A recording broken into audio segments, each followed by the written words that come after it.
What is going on, football lovers across America? It's Thursday night football. We got a match between the Cowboys and Tennessee.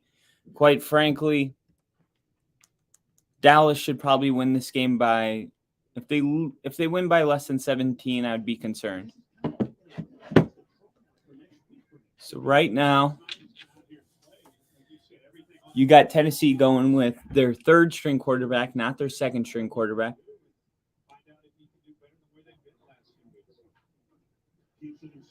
Quarterback keeper, and he's going to run it for a first down.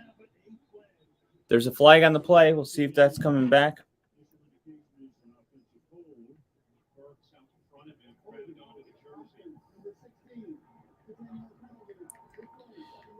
We're going to have Rick with us.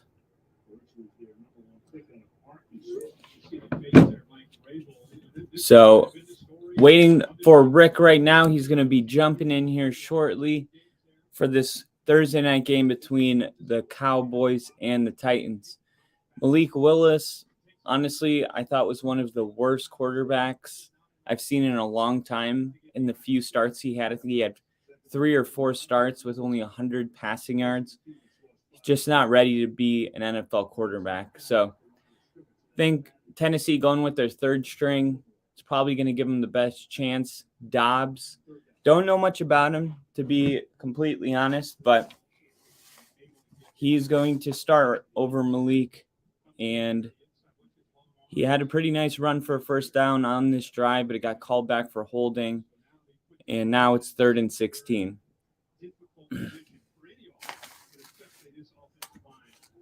Got some spicy wings right now. They're actually wing stops. What are they called? Atomic. So they're just going to do a check down here, 285, and he's going to be able to pick up about 9. It could be 4th and 5, 4th and 6.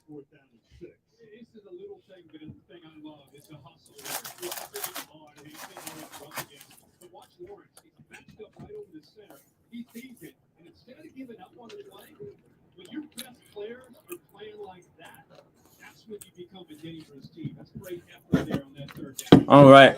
So punting unit out for Tennessee.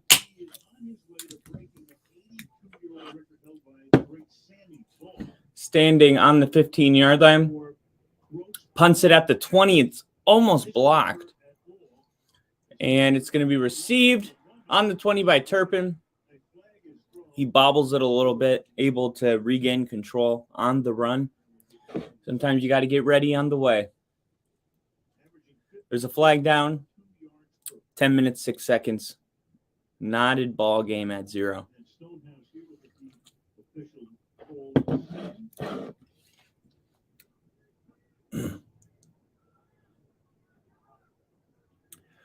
All right, the refs having a meeting about what this flag could be about. It's going to be an illegal motion on the kicking team. They're going to add the 5 yards to the end of the play. Better field position for Dallas. Got a nice little look on Broadway Street. Been there multiple times. Johnny Cash Museum. Great place to be. Great town. Music town.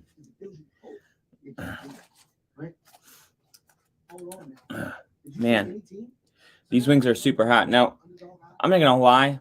For most, games, this one, I'm not going to say it's pointless, but this is about as pointless as it may get. Jinja joined in the stream, said, "What's up, man? What's up, Jinja? How have you been? Sorry about your Colts. We were watching that game on, I believe that was Monday night against the Steelers, or was it Sunday night? Now that they're Saturday football, it all kind of blends together. But man, sorry about the Steelers taking that L, or the Colts." Try on Dream Gowns today, only at David's Bridal. The world used to be unsearchable. Then came Google. Our body's rhythm used to be invisible. Then came Fitbit. What if the two forces joined together? All right. So we got a lot of important games coming up this week. The Bengals and the Ravens. That's going to be a solid game. Rick has joined us. Ladies and gentlemen, Rick is in. What's going on? What's up, everybody? Dude, I was just saying, I was like, it's funny is the Colts, I don't see the Eagles losing out, or the Cowboys, I don't see the Eagles losing out. So the Colts almost guarantee that 5th seed because they're going to have the best record.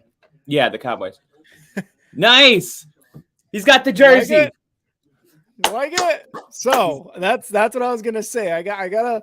So Kyle gave me this little Christmas gift, the Patrick Surtain II jersey, and I wanted to wear it, just to say R.I.P. Nathaniel Hackett from the Broncos. So I was like, I gotta show my support somehow. So yeah, I'm wearing it. Thank you. I gotta throw a shout out to my mom for getting me this sick ass Bears hat. Yeah, it looks dope. Shouts out to her for that. But yeah, man, what's up? Is this game 0-0 so far? About 10 minutes left in the first quarter. Not bad. Yeah, and if the Cowboys have that 5th seed locked up, so pretty much no matter what happens in Tennessee, even if they lose by 100 points tonight, they're in the playoffs if they win next week against Jacksonville. Yeah, that's what I was hearing. Was there's a lot of it's pretty much like it doesn't matter if the Titans lose and Jaguars win this week. It's all about it's pretty much week 18 that really matters. And then real quick, I'm just gonna get the Mike's Harder. Oh, lemonade nice. out. Here we Mike's go. going harder than normal today, boys. Mike. We got Ginger. What's up, man? I got a surprise for you, Ginger, later on. But after I drink this Mike's Hard, I think you know what's coming up. But I got a surprise for you. Oh, all right. God, how have the Cowboys not scored yet? Didn't they receive the ball? Yeah, and I was saying that same thing. I was like, hey, if the Cowboys don't win this game by 17 points, it's a bad thing because the Titans are so beat up. I mean, they got nothing to work with. It's like, Vrabel's a really good coach, but I mean, I think that shows by the fact that they're 7-8. Mm-hmm. But it's just, man, they've lost like literally everybody. They're playing with a team you would see lined up in the preseason. Yeah, they're going with a 3rd-string quarterback because Malik Willis is just not ready. I mean, I've been saying that since his first game I ever saw. I was like, he looks like a college player that didn't get drafted, just kind of jumped in. I think he has 100 passing yards in like 4 games. 100 passing it. Oh my God, really? Yeah, 3 or 4. I mean, it's just like really bad. It's really bad. That is rough. We got Robert in here. He said just got in. What did I miss? Not much. Same, Robert. I just got in. I don't know what I missed either. They had like a pretty good drive going, but it ended in a punt. And Tennessee got the ball. They were able to, with that 3rd-string quarterback, they were able to scramble for a first down, but there was holding on the play, so it got brought back. And then 2 negative plays in a row, and they just punted it back to Dallas. So not much. You heard it, Robert. Not much. I've got the ticker up, and I've got the banner up. Hell yeah. You got Ginger in here. I have some Beer Hug IPAs, dude. I'm ready. Just give me a sec with this Mike's Harder, and then we'll get going with IPAs. Kyle, just real quick, are we on the same time right now? 3rd and 5, snap. No. Caught, first down. No, we're so behind. Why? I'm streaming on Amazon. I have good internet. I don't get it either. I do not get it. How much time is left on the clock right now, actually? They're showing a replay right now, so I can't even see it. All right, ready and catch. On the replay? Well, they showed like 3 times him catching it, so I don't know which one you're on. Wait, okay. 7-13, 7-12, 7-11, 7-10. All right, we're about 2 seconds off.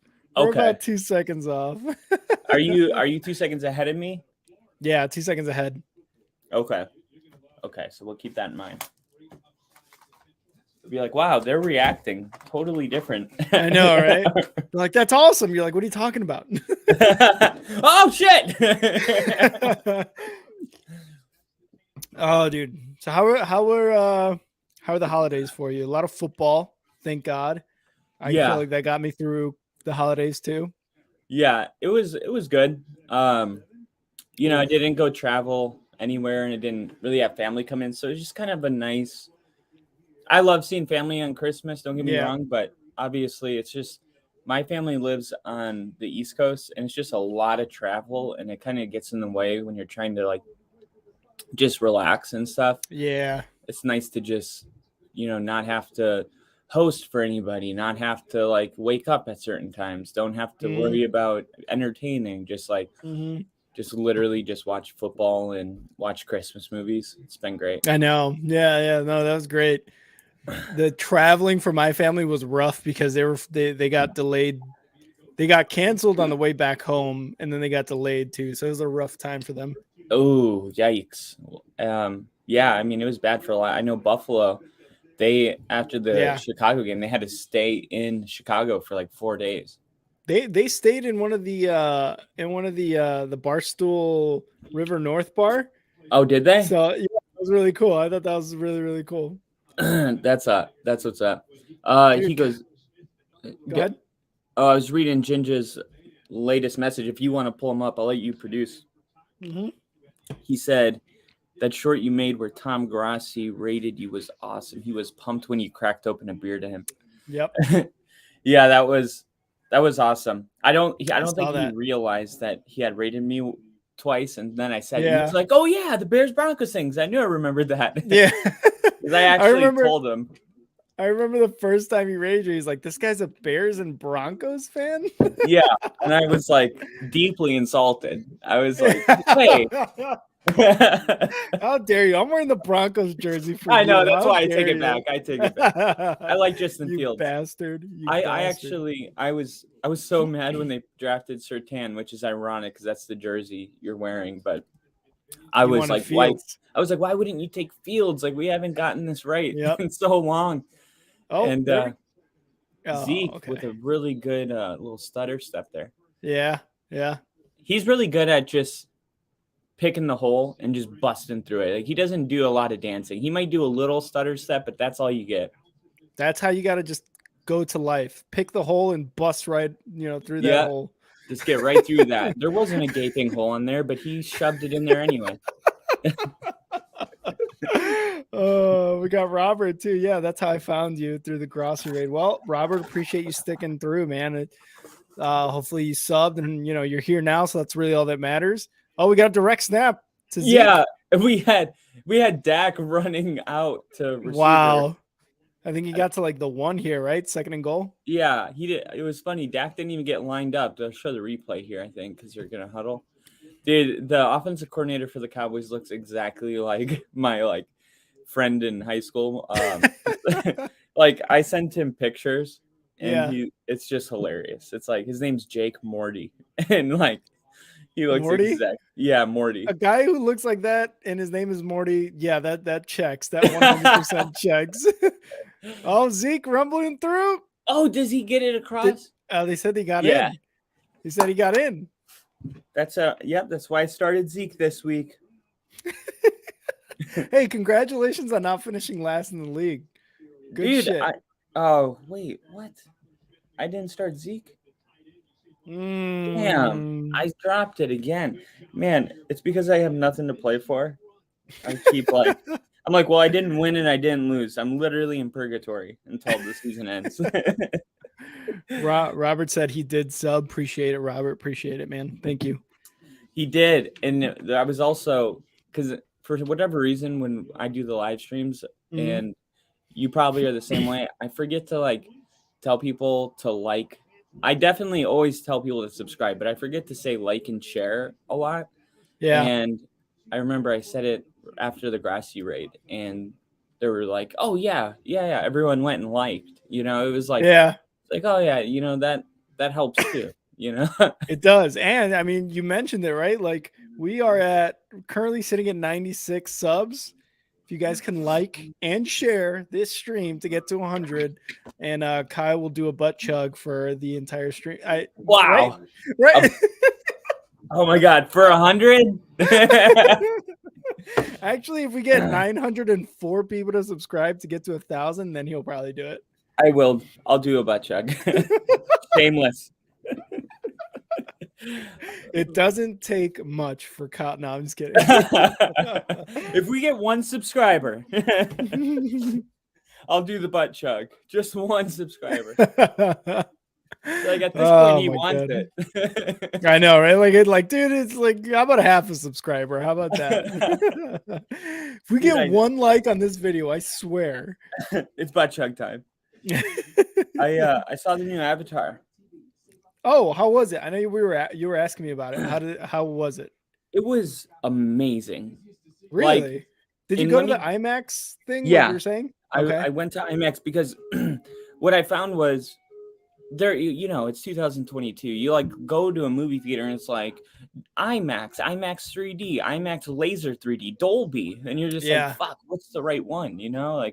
I mean, and I work at I just left to YouTube, but I was working at a local movie theater that did not have any of that shit. I mean, you just go to the movie. It didn't bother me. I was like, this is how I always went to the movie. I never had any of that other stuff. So it was fine. But I looked into it a little more and I was just Googling, like, should I watch Avatar in IMAX 3D or Dolby? And I found out that they actually shot Avatar with like compatible IMAX 3D cameras. So it translates better. And guess what they do with other movies is they kind of have like sloppy transitions, kind of like how you can auto subtitles or you can like create them yourself. Yeah. So that's kind of like, I've only seen 3D movies that were like, yeah, it was cool.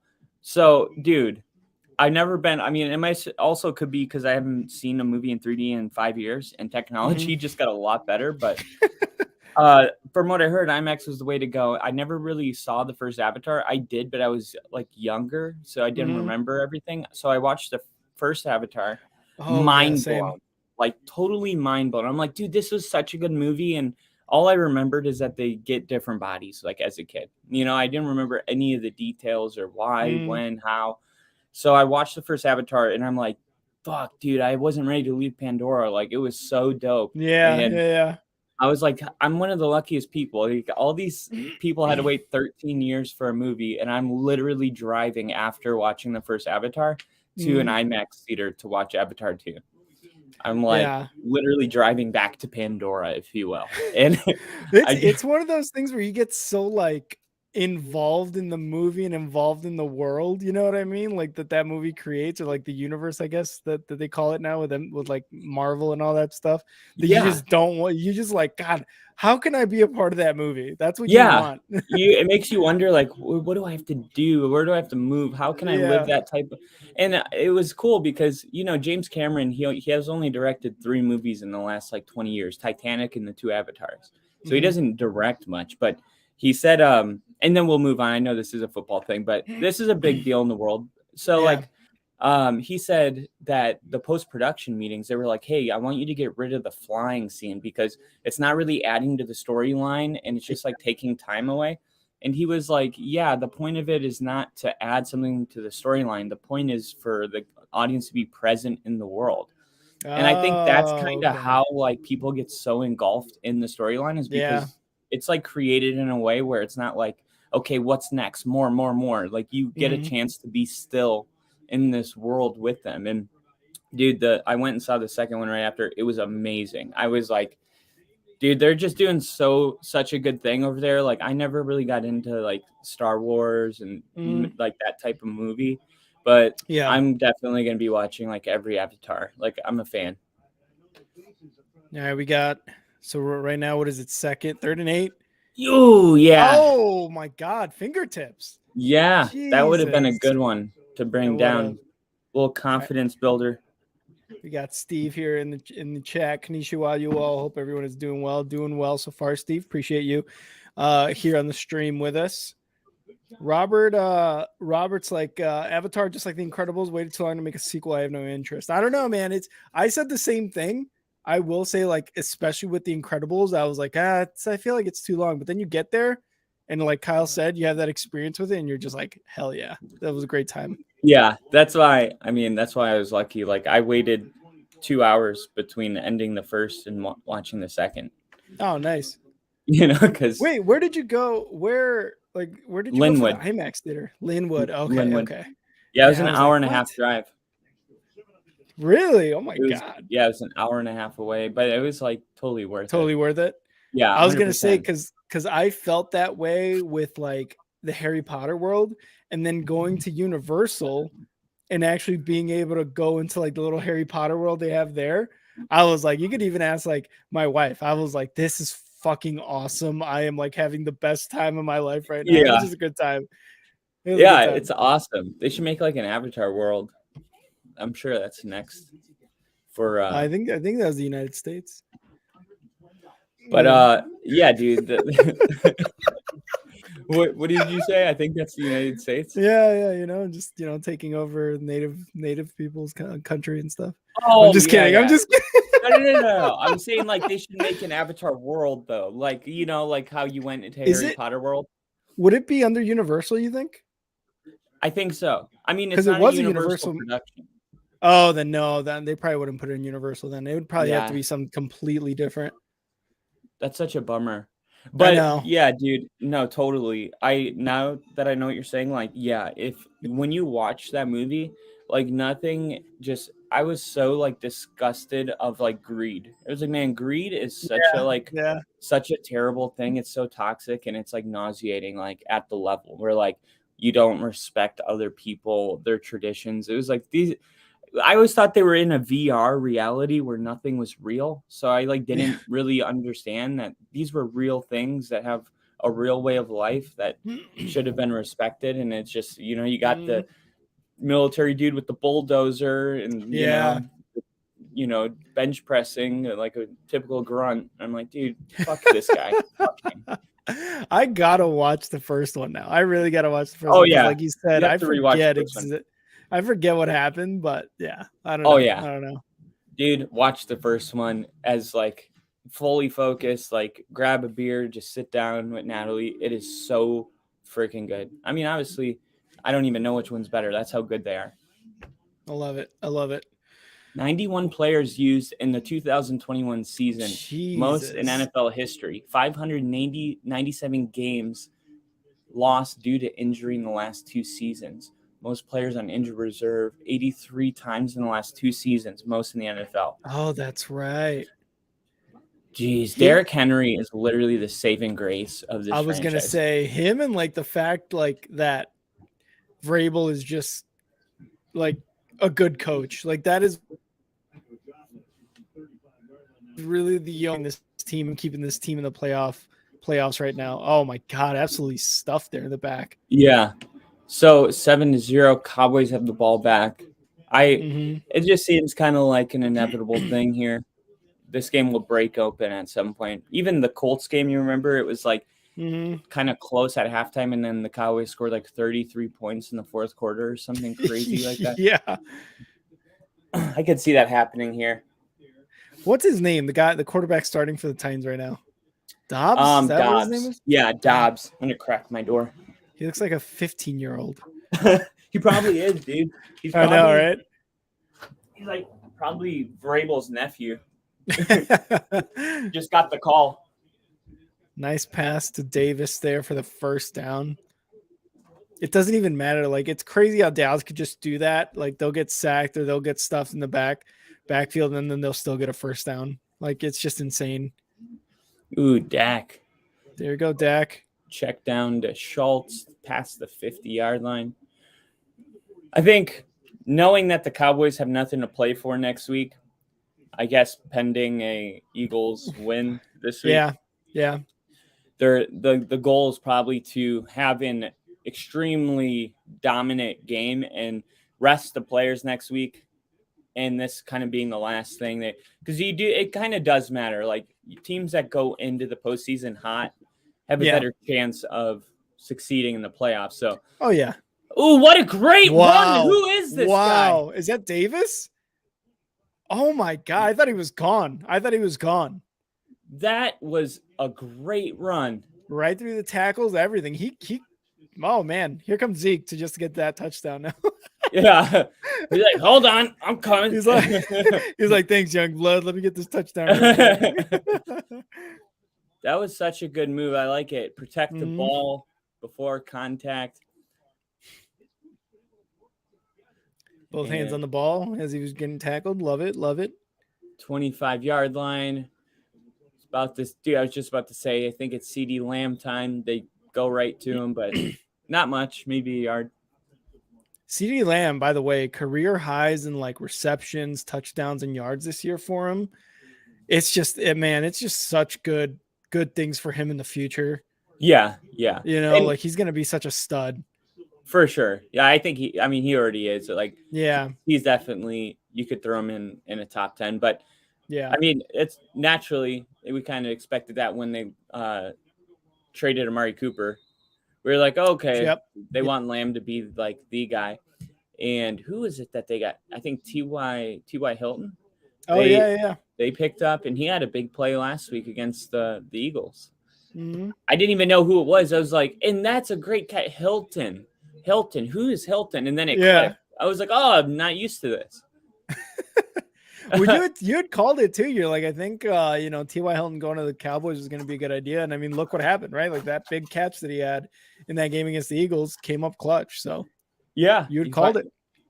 Here we go. Zeke needing one gets oh my God, -3. That took too long to develop, I think. You think they'll kick a field goal here? No, are they going to go for it? I think they'll go for it. Nothing to lose. Good practice. By the way, we both have the Cowboys to win this game. Or are you taking the Titans for any reason? No. Okay. No. I was like, just for our record's sake, just so we know exactly who we're taking. Absolutely not. Okay. Thank God. I was gonna have to take this jersey off. Kyle was gonna do that. I'd be like, no, dude, you're taking the Cowboys? The Cowboys? Why?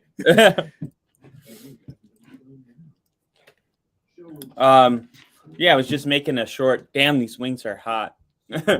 Where'd you get them from? You got them from they're good old Wingstop. Yeah, they're like 3 days old, but I put them in an air fryer, and they're like brought them back to life. Yeah, and I think the more, they're the atomic wings. I think the more they sit, the more the spiciness like increases. Yeah, it, like really soaks into the meat. But the Bengals clinch with a win or a Baltimore loss. So the Bengals have the luxury of knowing what they're going to play for, because the Bengals don't play till Monday night. So you'll have the Bengals sitting at home watching the Ravens play Sunday night against the Steelers, knowing that if the Steelers win, that they clinch their division. So I think that's the most likely thing to happen, is that the Bengals clinch with a Baltimore loss. I still think Baltimore will probably win, but I think it's more likely than them beating Buffalo on Monday night. What do you think? I was going to say the same. Well, I don't know. I don't know if I would lean more towards the Bills beating the Bengals on Monday night, but that's the thing. With the season the way it has been, I can also see the Bengals beating the Bills. I can too. I mean? It's in Cincinnati. I think that's going to be a really they're going to have to fight for that one. Yeah, no, I agree too. And you said if they win, they clinch the North, because I think they've already clinched the playoff spot, right? Yeah, Baltimore and Cincinnati clinched the playoffs, but they haven't clinched their division yet. And whoever loses would jump down to a wild card spot. I mean, whoever doesn't win their division. So yeah, Baltimore would jump down to, wild card if Cincinnati clinches. And then Cincy they played the Ravens on week 18. That's going to be a good game, actually. A lot of these games are TBD right now because they're trying to flex a bunch of them for prime time or not. But So like I said, I don't know. I could see the Dolphins beating the Bills, but I think I'd rather say the Bills are probably beating or not the Dolphins, the Bengals. I think I'll take the Bills over the Bengals on Monday night just because Josh Allen, I feel like, is kind of I mean, he had 2 interceptions against the Bears last week, but they still found ways to win, especially with Devin Singletary and their run game. Yeah. I think he'll take the dub. I think he'll take the dub on Monday night, and week 18 for the Bengals and Ravens is going to be a big one. Yeah, and I mean, you think for the Ravens, if the Bills win and the Ravens win, they can clinch the North on week 18. That's pretty cool. Yeah. On the That's a good last week position. of the season. I love it. Yeah, that's a really good position for a team that hasn't scored 17 points in the last 4 weeks, Baltimore. Yeah. You know, they found themselves winning 3 of the last 4. Somehow. Can't score 17. Yeah, just grinding them out. Yeah, I don't know. They're insane, man. I mean, Harbaugh is such a good coach too. Like that's why he's still there. You don't have Lamar Jackson, and before that, like they were scoring in the mid to high 20s, almost the 30s when they still had him. And then you lose them. You have Huntley there, and then I think at one point they had their 3rd stringer in there too. It's just like, wow, how are they keeping up? Like you said, how did they win 3 out of 4 without Lamar Jackson and not scoring more than 17? It's insane. Yeah, I mean, they definitely got some help with strength of opponent. Yeah. I think the only team, their only loss in the last 4 was Cleveland, and they're not a playoff team, so.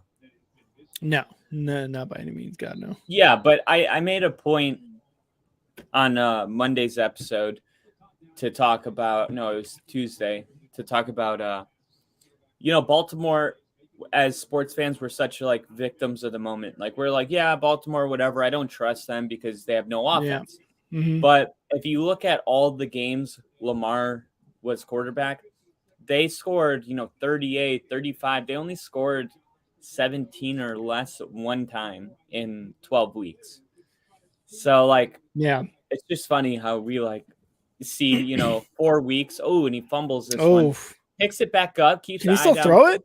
Ooh, yeah, you can. That's a bad throw. But yeah, we just can't forget that Baltimore with Lamar Jackson is a much better team because Lamar Jackson is an elite quarterback. Like it really is. I was watching some of his highlights today against the Saints. I think it was week 8.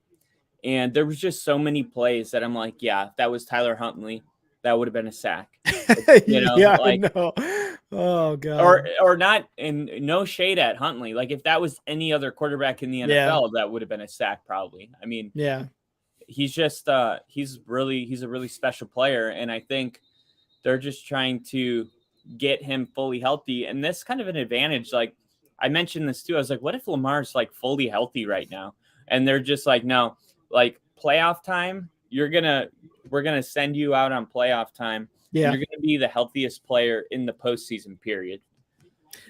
I wouldn't put it past Harbaugh, but I also think like with Lamar Jackson being in like a pretty much like a contract year, I guess I would say. I don't know if he would be like one to be quiet about that or one to be like okay with that. You know what I mean? Yeah, that's a good point. But he doesn't want to get hurt again also. That's true because of that contract year. Like you said, he wants to get paid. So yeah, maybe I can see both sides. Deep shot. Here we go. Caught! Here we go. Got him. Who was that? That was McNath? I don't know. It switched so quick. Who's that? McNath. God, what is that? 30 yard, like 40 yard? Guy.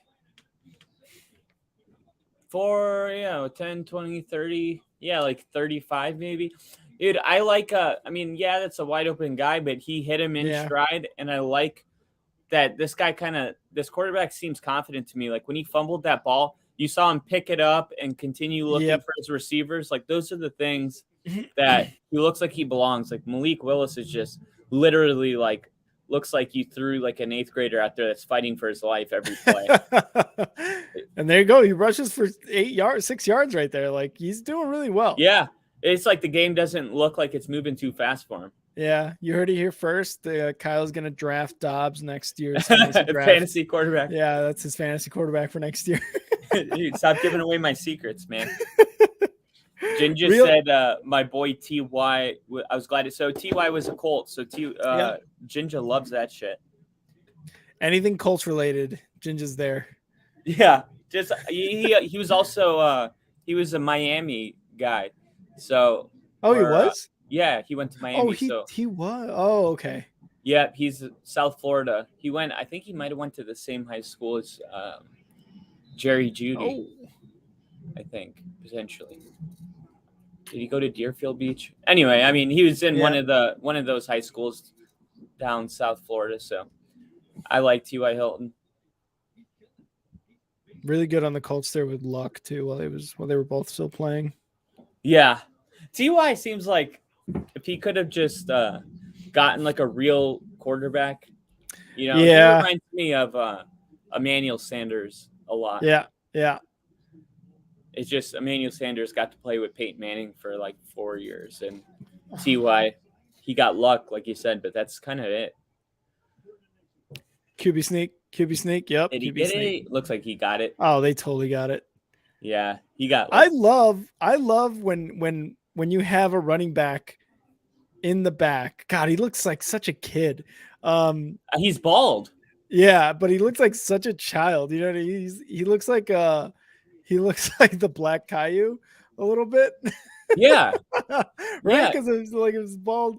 Yeah, I know. But I was gonna say I love when they do a QB sneak and they just have the running back just push ahead. Like it does not matter. They just push ahead. I love it.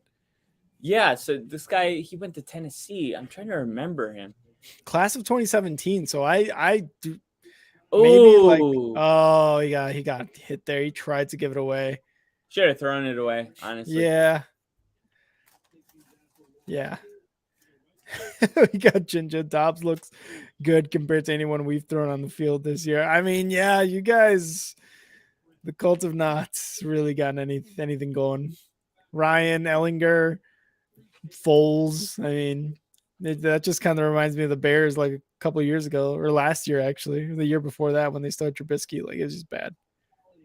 Trubisky, Andy Dalton, right? And Nick Foles. Yeah, that was a rough year. That was a rough year to be a Bears fan. It's like, dude, how do all these guys suck? 2nd and 15. They jump off to tight end. What is this? Yeah. They're saying did he fumble? And oh my God, the rest of it play out. One. No way. I thought you can't advance a football that's fumbled offensively.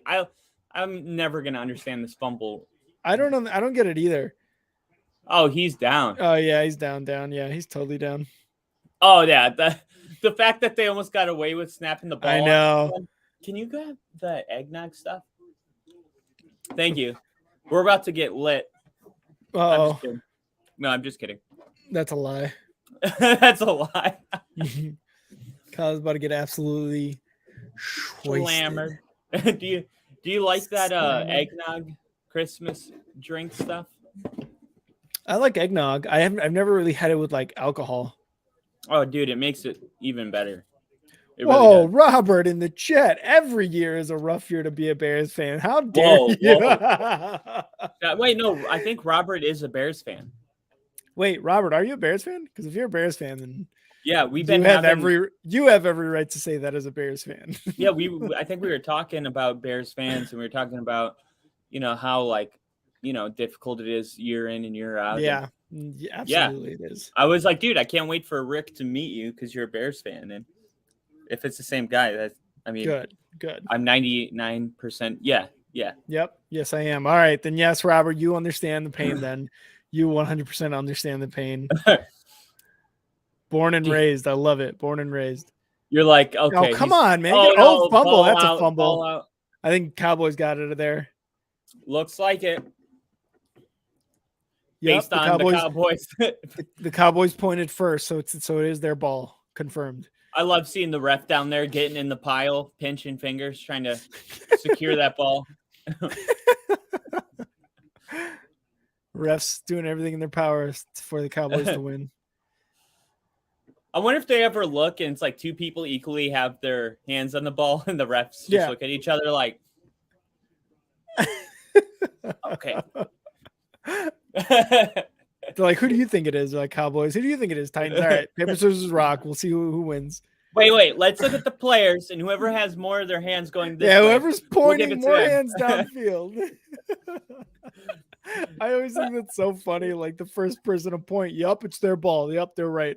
Yeah, it gets you so hyped though as a fan. You're like, Mm-hmm. we got the ball, and then the refs come out and you're like, hey, why'd this jackass tell me that we had the ball? I believed him. He's got better eyes than me down there That's on the field. You remember in the what is it the prison football movie? Oh, the longest yard. Longest Yard. Remember when they're going for a ball and the one guy gets his cigarette? Yeah.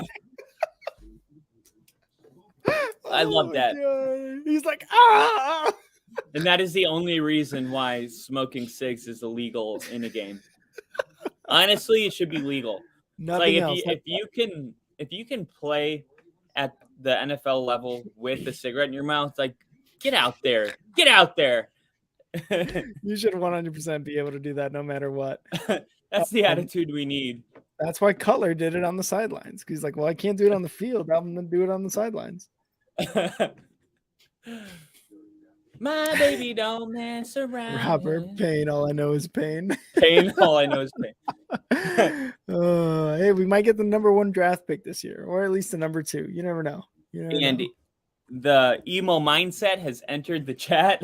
Pain, all I know is pain. Robert, you were in an emo phase in high school, weren't you? We got Jen just smoking heaters on the field, baby. I love it. Yes. I want to see more of it. That's what I want. Hey. Cheers, Ginger. Everybody else smoking heaters and drinking. Smoking heaters. And drinking.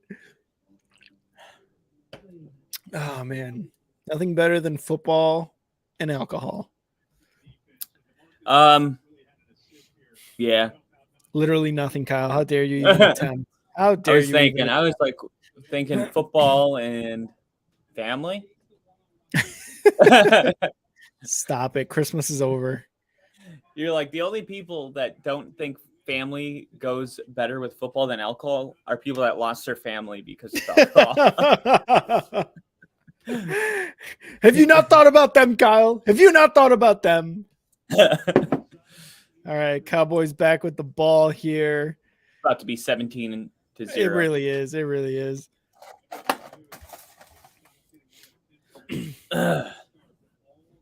9:40 left. Do you think they get out to a 17-0 lead? Do you Absolutely. think you see the Cowboys in the second half? CeeDee Lamb, Dak, you see those guys playing? I think they'll play the third quarter, at least most of the third quarter. If they're off to a big lead, like they'll probably get to 17 points here before the half. But if they get to 24 before the half, you might see like them play for like the first few minutes of the third quarter and call it a day, maybe like a series or two. But if their defense is killing it out there, then I mean, if it's 24-0, man, by third quarter, you probably won't see Dak in anymore. Do you think this Cowboy team could make a splash in the postseason? I want to say yes, but I also know that it's the Cowboys of old and true. So they probably will get knocked out the first round and never, ever have any more Super Bowl hopes. I know that you weren't necessarily big on the Cowboys going into the season. I think you had them winning, but I remember you specifically saying, don't get me wrong, McCarthy's a fucking idiot. He's a fucking moron. So that is very facts. I don't know why that stuck with me so hard. I was like, wow, he really doesn't like McCarthy. Oh, he used to be a Packers head coach. That's exactly why. That is exactly why.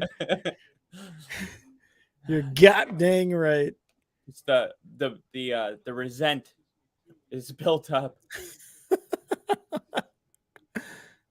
I'm not impressed by the Cowboys. You know why? Why? Because when they needed a win to actually compete for their, number 1 seed, which they would be close to, they needed to win in Jacksonville and they couldn't get the job done. When they were up, 21-7 or 21-3, they were up like I don't know, 17, 18 points. There you go again, Dak with this fumbled snap, Titans ball. Oh my God. This team just like they don't know how to handle success. They really don't. Well, and yeah, I mean that's kind of the thing, right? Like it always seems to be like they during the regular season, it's like, oh, that's it. This Cowboys a different team, this and that, blah blah blah, right? And then it just gets to the postseason, and it's like you said, they do not know how to handle the success because. But I think I think I would credit it to like just lack of being there, of being, you know what I mean, of like what's the word I'm looking for? Experience, lack of experience on their end. But I don't know, man. Maybe it's that. Maybe it's all the pressure of being America's team and like not winning a Super Bowl since the middle of the 90s. You know what I mean? Like, yeah. I don't know. I don't know. I was just going to say that was such a huge turnover for the Titans. The Cowboys literally score a touchdown and they kind of put it away. Now Titans get the ball at field position. That was just like a huge break for the Titans. Yep. If they're going to try to win. But the Cowboys, so yeah, they lose that game and they knew what the deal was. They knew they had to beat Jacksonville and they couldn't seal the deal. And then they're up 21-7. Or was it 28-7? They were up good on Green Bay. They let the Packers come back and win. It's just, it seems like, and then last week against the Eagles, like if you look at the NFL kind of breakdown on the games, what we learned week 16, they say Gardner Minshew had a good game, but if he just didn't protect the ball, I watched that game. That's total BS. Like Gardner Minshew threw the ball to receivers right in the hands that caught it. And they just got the ball like stripped out of their hands. And that was an interception. Then you had players fumbling the ball. You know, I mean, the Eagles were just making mistakes. It wasn't Minshew's fault the ball was getting turned over. It's not like he was throwing bad interceptions. But the fact that if you take the 24 points off the scoreboard that the Cowboys got off of turnovers, they got 24 points off turnovers. Oh, my God. Against the Eagles. Then the Eagles win with Minshew. Yeah, like these are things that I worry about. And they only lost by 6 points with Gardner Minshew as a backup. They only lost by 6. Like they could have won that game. The Eagles gave the Cowboys that game. Yeah, they really could have. And you think about it, and it's like, well, you know, Jalen Hurts obviously huge loss, right? But if a Gardner Minshew, which by the way, I think he, starter in Jacksonville for about a year or so, a season or so. Yeah, he looked really good. I was going to say probably one of the better backups in the league right now. If you can do that with a backup quarterback with that experience, like it's good. You know what I mean? Like it's a confidence you have, something in your back pocket that you can play at any point in time. Jalen Hurts gets hurt. Well, we got Minshew, and he's going to be good enough to kind of get us there, right? So, yeah, I don't know. Like you said, I think they gave the Eagles a lot of shit, and it was, just unwarranted. Like they lost by 6 points to the Cowboys. I feel like that says more about the Eagles as a team that can kind of continue its success and less about the Cowboys because, like, you gave up 34 points to Gardner Minshew, right? In a sense. So, yeah. I don't know. And we never saw the Cowboys and Eagles play with, to either the Cowboys quarterback was out or the Eagles quarterback was out. Yeah. We never got to see like an actual healthy head-to-head with those two teams. So we got Jinja agreeing the Cowboys have shot themselves in the foot since the late 2000s. Yeah, I mean, and that was the thing about the Cowboys in the late 2000s. Like, what happened? What was his name? Went down as a quarterback, and then Tony Romo came in, and we're like, wow, the Cowboys found themselves their next quarterback, and he did really well. But I mean, yeah, he kind of screwed it up in the playoffs. I mean, what else can you do as Tony Romo? Some guy who's coming out of like a Division II school, starting quarterback for the Cowboys, but like you said, they have been shooting themselves in the foot since the late 2000s. It's just the Cowboys are Cowboys. They're going to cowboy it away. This just in, Florida State won their bowl game. Final score, Ooh. Oklahoma 32, number 13, Florida State 35. They scored 17 fourth quarter points after being down. I wanted to watch that game, but nice. for NFL podcast. But I was saying, bowl. Yeah, that was Florida State's trending in a really, really good direction right now. So that is awesome. Jordan Travis is looking pretty good for them. We'll see if Florida State can get to the playoffs next year. Mm-hmm. They look like Florida State again. It's been a long time since Jameis Winston left that they were, winning national championships. That's true. Yeah. So I love seeing teams that were relevant, like get back to relevancy. Like as much as, I don't really like the Saints. It's kind of weird seeing them suck because most of my life, like Drew Brees had them at least in the playoffs. Like they didn't win a lot, but they weren't, a team that you could just like walk over. There were very, very few years where that Patriots. Drew Brees Saints team was out of the playoffs. Yeah. Very few years. There was a couple bad years in there. I remember. Mm-hmm. I think that's how they got Reggie Bush. That was when they. They wore like the bags over. Was that the Aints? The Aints era. Yeah. I'm just glad the Bears picked up Justin Fields because I was pretty sure we were getting close to that part of being a Bears fan, and I'm sure Robert agrees. No, that's the Broncos. Yeah. Yeah, true. He goes, I have no faith in upper management. I hope, but I have no faith. Same, dude. Same. Yeah. We got what? I was gonna say that's when you really learn the difference between hope and faith is when your favorite NFL team. You're like, I have hope. I'll always have hope, but faith? I don't know. No. We got Steve. Imagine how pissed Jerry is after spending all that money on players and coaching just to see the Eagles fly past them. It's true, man. And all this old man wants is a Super Bowl. That's all he wants. Yeah. That going deep. Who's that for? Never mind. It was like intended, but it was just a bad throw. I don't think he meant to throw that away. I don't know what that was. There he is. There's Jerry Jones. I told you, right? I've met him before. No. I met Jerry Jones before. Yeah. Really? Yeah. Let's hear it. I was working at at Miller Coors in Chicago. They have an office building there. And the cool thing about that is at the very top floor, they have a bar, which is like free for all the employees. You just go up there, you order a beer, and you get the beer, and it's free, right? All Miller Coors products, obviously. How many? Who was that? Dak or Pollard? I don't know. One of them got like a 1 beer limit. No, but corporate. You try not to be a sloppy guy. Yeah. And they would tell us because I was one of the bartenders. I would literally just either pour a draft beer or get you a can or a bottle.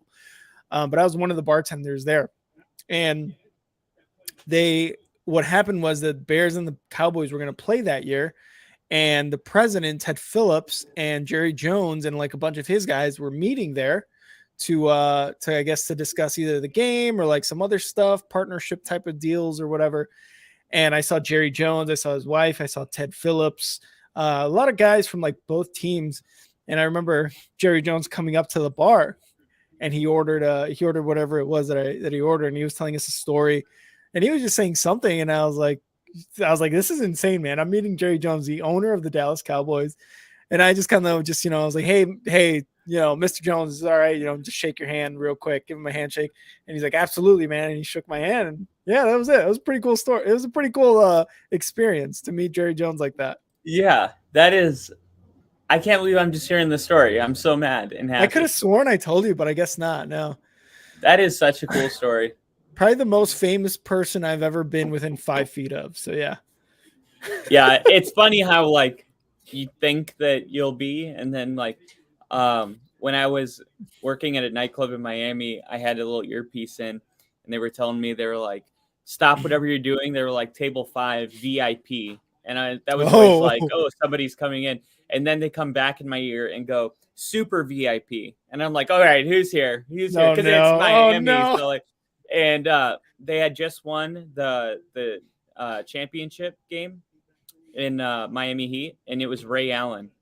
Wow. Yeah, really? He came in with Eric Spoelstra, the head coach, and his mom was there, and he didn't drink or anything. And basically when like, oh, what an interception! Interception. He bobbled it. Was that Schultz? I think that was Schultz. Wow. And Oh Tennessee, no. this is what you don't want to see as a Cowboy fan. Oh, Hender shot or something. Damn, Dak is pissed. He was like, damn, we are literally cowboying and I can't stop it. I Oh, don't know shit. how he. I don't know how you bobble that. It went to your body first. Yeah, that's why you catch with your hands. You know, Exactly. it's literally the replay they'll show teaching people to catch with their hands. So in a commercial break, so yeah, they usually what they do is they just comp everything because it's such a good look to have those type of people in your bar that you don't charge them for anything. So everything's comped, and then they just leave a really big tip. Yeah. And so we gave him like 5 bottles of Ace of Spades, and that's like a very, very over $1,000 a bottle of champagne. Yeah. And I think Jay-Z owns it. And so we put out bottles of Ace of Spades, and he opens one of the bottles, and his mom's the only one. Ray Allen goes like everywhere with his mom, and his mom was there. And I'm like, trying to be like professional. I'm going to check up on the table, like, hey, do you guys need anything? And his mom starts dancing with me. Ray Allen's mom. way. Yeah, I swear.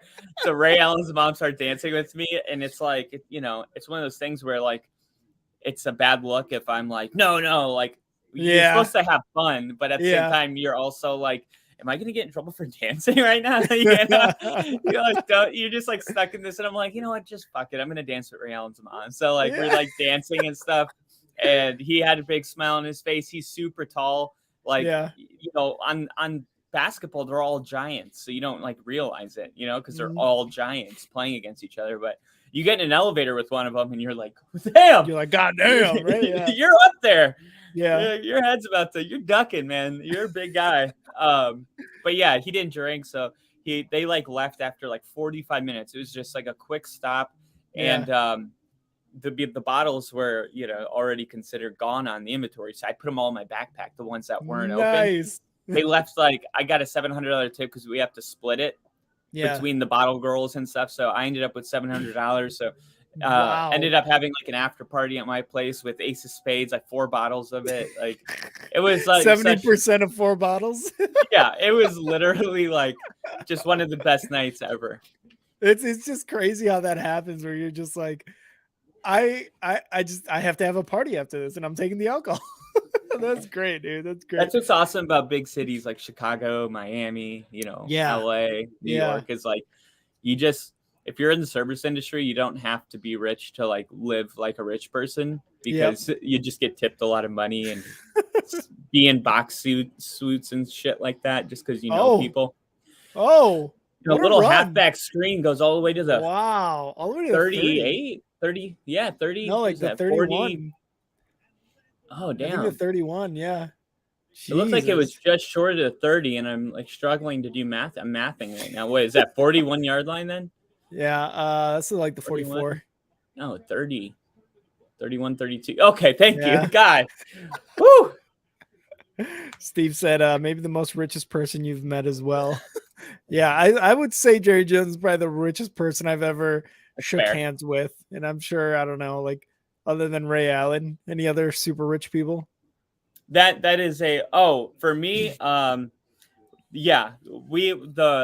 place that I worked at had like a rooftop bar, and they have this thing in Miami called Ultra Music Festival, and then they have so like people come for that, and then they have Winter Music Festival, and Art Basel is like a huge deal. It's like everyone's doing art shows and stuff like that, like Will Smith, like a lot of people were around for that. But actually met the fat dude on 8 Mile. I forgot his name. He's that like dude on 8 Mile. He's like really fat. He's like one of the homies. Diggs! That was so close Diggs, to interception. How did you pop that? You wanted to be a receiver. Oh my god. Diggs is so mad. To be a receiver. He's so mad. That's a pick 6. The big fat black guy, right? The one that's Eminem's friend. Yeah. He came in. I got to meet him, like shake his hand stuff. That was cool. But the rooftop pool was like totally shut down, and like Waka Flocka was there. Skrillex was playing like a private show there. and like DJs play private shows for other DJs. So like Mhm. DJ Guetta, Oh yeah. Miami's a big like dubstep house music. Like, Yeah. what would you call that? Like Yeah, club music. club music, yeah. Yeah, club music, really. So like pretty much any relevant like person in that kind of music has either crossed paths at some point. Yeah. But yeah, like the people that I want to meet, I haven't gotten to meet. Like I would love to run into Peyton Manning and Von Miller, but Oh, I don't know. I don't think I've told you this either, but when I was moving up to Washington, we stopped in Denver. And maybe I told you this one again. I don't know, because I thought I told you the Jerry Jones story. But when the owner for the Broncos died and they had the funeral and everything there. Yeah, Pat Bowlen. Yes. So my wife and I were actually walking down the street and noticed that there was a lot of cars, black cars, cop cars and stuff next to this church. Apparently, that's where they had the ceremony or whatever for Pat Bowlen. I saw Peyton Manning walk out. No. I was across the street from Peyton Manning when that happened. Yes. Denver? In Denver. We were in Denver, dude, and it was the most random walk my wife and I were on. We were just walking down the street, just checking out Denver, and all of a sudden we're like walking and we see a bunch of people looking at the church. And again, like I said, all the cars, there was a couple cop cars, there was like police picket things. And next thing I know is, and it's hard to miss Peyton with that forehead, right? So I just looked across the street and my wife and I were standing there for a bit and we see Peyton walk out. And I was like, I looked over to her. I was like, that's Peyton Manning. She's like, I don't know. I was just like, that is a Hall of Fame quarterback, NFL quarterback right there. And she's like, well, what is it? And then that's when it clicked in my head. I was like, oh my God, the Denver Broncos owner just died. They're probably having his funeral procession, right? In that church. And there was a bunch of people. I don't know who else I saw, but I remember seeing Peyton Manning. John Elway was there. Possibly John Elway. I think I may have seen him. I don't want to 100% say that, but I just know I saw Peyton Manning because of his forehead. Like there's no other way to confirm if it's Peyton Manning or not because of that size of that head. But I was like, I looked over to her and I was like, that is Peyton Manning. And there was like other people around like screaming, Peyton. And I'm like, come on, man. He's at a funeral, right? Funeral. Like, yeah. So I wasn't screaming. I wasn't yelling. I was just kind of looking there and just like astonishment, Yeah. Also, there's a restaurant downtown Miami called The Daily. And it's funny. My brother now lives in the condo that's above it. So he like orders takeout from this place every day. But like, it was like maybe 7, 8 to 10 years ago. We were living in Miami and we went there for breakfast. And Gabrielle Union and Dwayne Wade were eating right behind us. Oh, wow. Yeah. And it was like an awesome spot. They have like soul music, like live soul music while you're eating. Yeah. On Sunday. It's just like fills you up.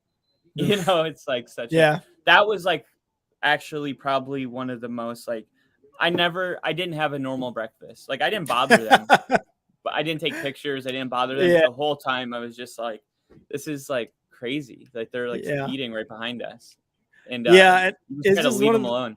And that's like you said, like that's the one thing I miss about living in a big city was like you just don't know who you're gonna run into, what the situation is gonna be, or whatever, right? Like it's just crazy. It's a good time, but it's crazy. Dump Second off pass, and 12. Red zone. In the red zone. With this is not what you want to see in a meaningless game. Is that their starting corner? Is it? That right? I think that might be. I don't know. Looks like he's down. Is that an ankle? Yeah, I don't know if that's a hand or if it's like because his hand looks like he's going a little limp, but I think it's his ankle or his foot or something. God, Mike McCarthy looks so such a piece of shit. So get out there, go look at your guy. Jinja, he was in one of those crime TV shows too. I know you're talking about. I think he's talking about the 8 Mile guy. Yeah. Steve Ray Allen is probably a lot richer than him by quite a few million. Jones, on the other hand, is a billionaire. Indeed, he is. That man wipes his ass with $100 bills. I won't think any differently. JST, hello, what's up, dude? How's it going, JST? Thanks for joining the chat. in the chat. JST in the chat. Thanks for joining the stream. What games you doing watch along to this weekend? Yep. There he is. I don't know what games we're doing this weekend because I think is there only Sunday games this week? There should only be Sunday games, right? We got Sunday and Monday. Sunday night football and Monday night football are huge games. Yeah. What games you do and watch along to? Yeah, definitely those because they're prime time. Yeah. And the Ravens we talked about already, but the Ravens win and they keep their hopes alive for winning the division. Wow. They lose, the Bengals automatically win, and then Monday night is the Bengals game against the Bills, which may be an AFC Championship conference preview. Yeah. So yeah, JST stand by. Like it might be some games. We might do it like we did last week where we kind of went over all like the games. Like we were live streaming everything. I was going over Red Zone because the Bears I think play Sunday morning. Yeah. So I might just do that. I don't know. The Broncos have a rare 10 o'clock game. Yeah. This week. Chiefs. Oh yeah, Chiefs and Broncos. Yeah. Oh my God. Oh, I thought he missed it for a second. All right. So it's a 7-point game at the half. I don't care what happens. This is like disappointing. Yeah. This is not a good game. I would have thought the Cowboys would be up 24-0 by now. Yeah, this is like exactly what Cowboy fans know will not win them the Super Bowl. You know? Yeah. They're like, oh man, why do I even have hope? We got Jinja. I met Busy Bone from Bone Thugs and Harmony outside of a show in Bloomington. Only time I've seen anyone remotely famous. I gotta look up which one Busy Bone is. Is he the really skinny one with the I forget who. I'm gonna look it up right now. Is Bone Thugs and Harmony in that song? I tried it so is. hard. Yep, that's him. That is him. Yeah, Busy Bone. Yep. It's a good song with Akon. I love that song. I know, I do too. As I just sang along, I was like, man, I really like that song. You got JST saying, get prepared, Kyle, for that Broncos Chiefs game. Yeah.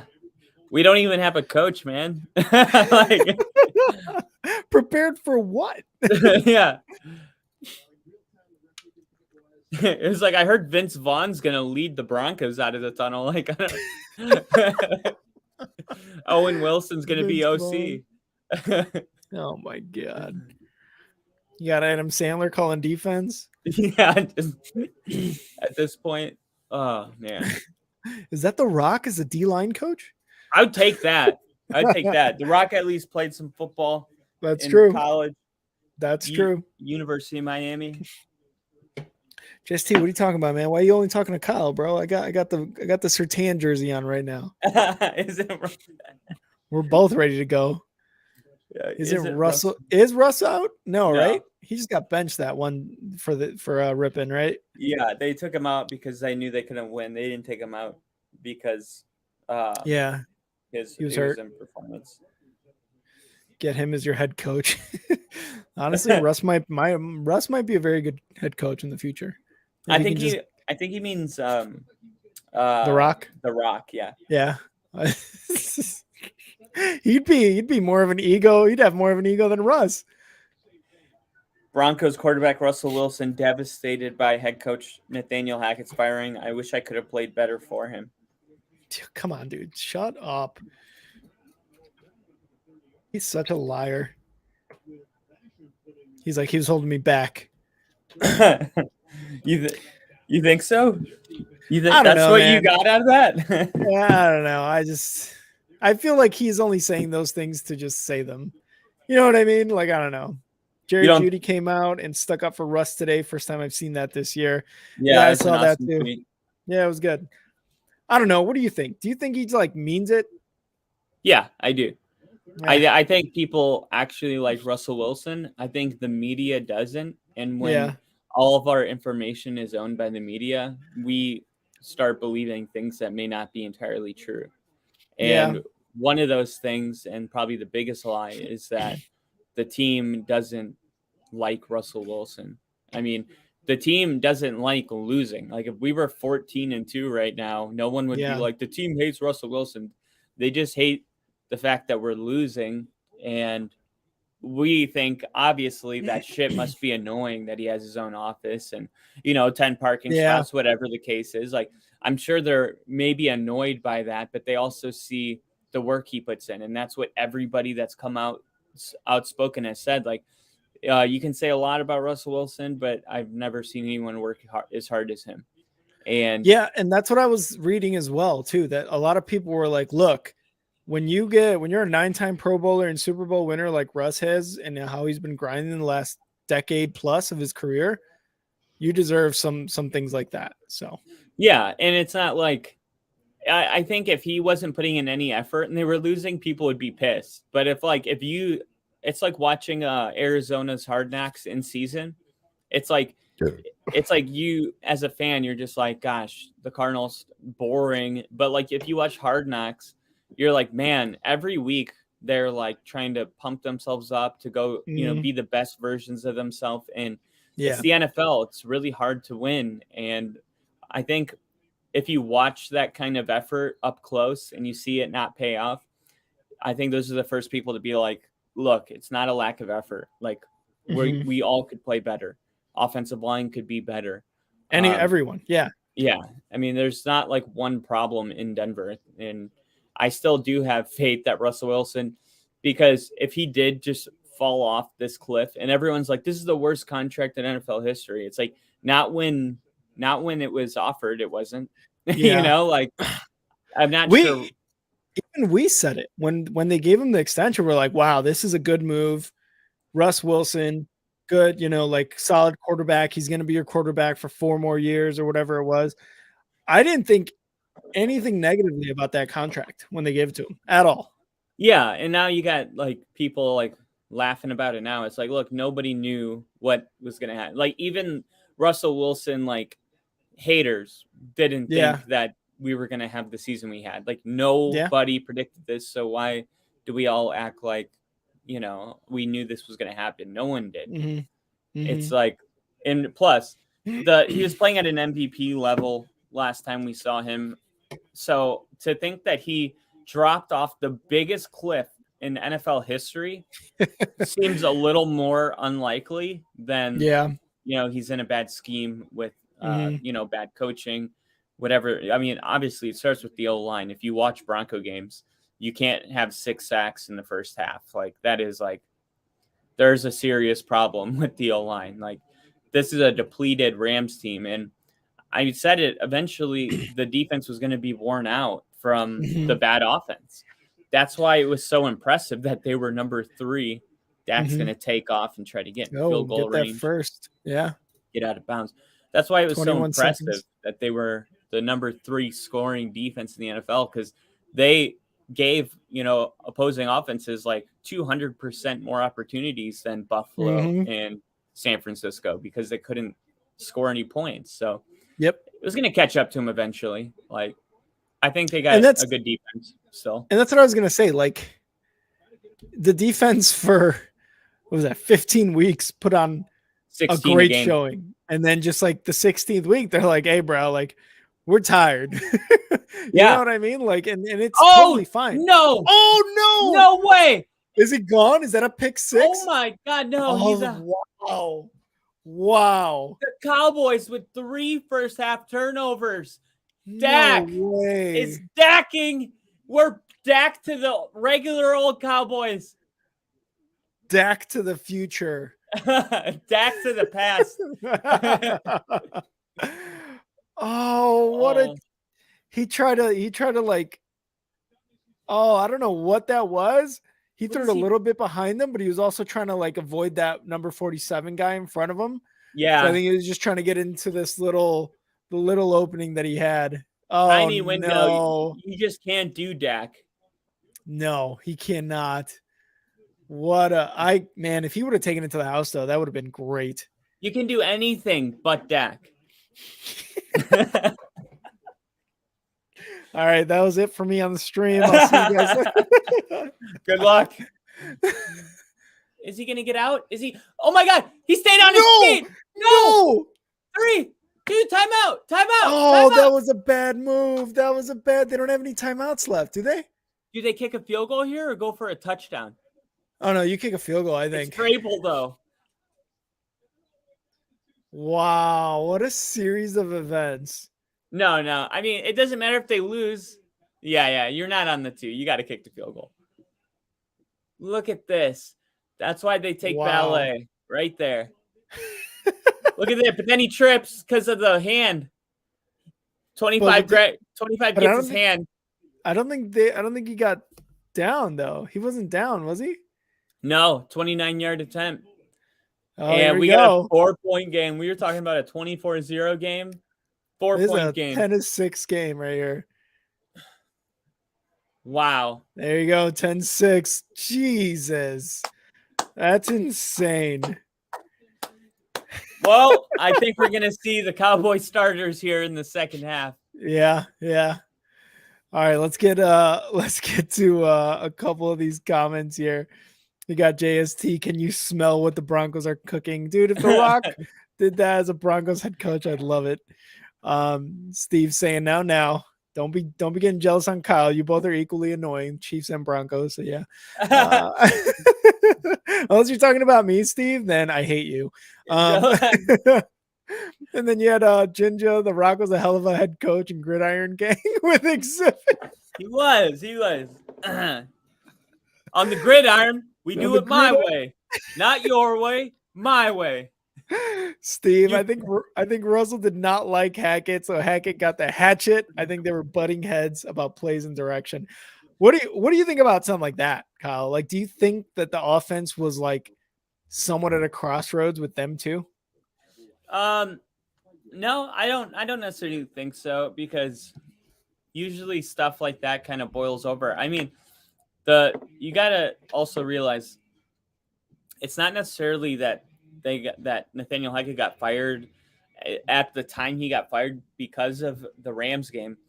Any coach that gets fired in season gets a 2-week head start on their coaching search. So it used to be that you're not allowed to reach out to any coaches until after the season is over. And this year they implemented a new rule that if you fire your coach in season, then you get to reach out to the coaches and do virtual interviews. I think they just wanted to get a head start on coaches like Sean Payton and some of the other big names out there. They wanted to be one of the first people to do the interview, and they knew they were going to fire him eventually. And it was just, 51 to 7 or whatever it was. Like, it's a good time to move on. But no, I think Nathaniel Hackett got fired because the team lost. I don't think Russell Wilson. I watched all of the press conferences and the entire season. I really don't think. I mean, usually something gets leaked between two people, or you just naturally see them. You saw Russell Wilson being extremely submissive to Nathaniel Hackett. You think about week 1 when he asked Nathaniel Hackett what to do, and they were like, let's kick a field goal. That was like, you didn't see Russ mad or anything about that. He was like, yeah, that is what the coach decided to do. But the problem was Nathaniel Hackett wasn't assertive enough.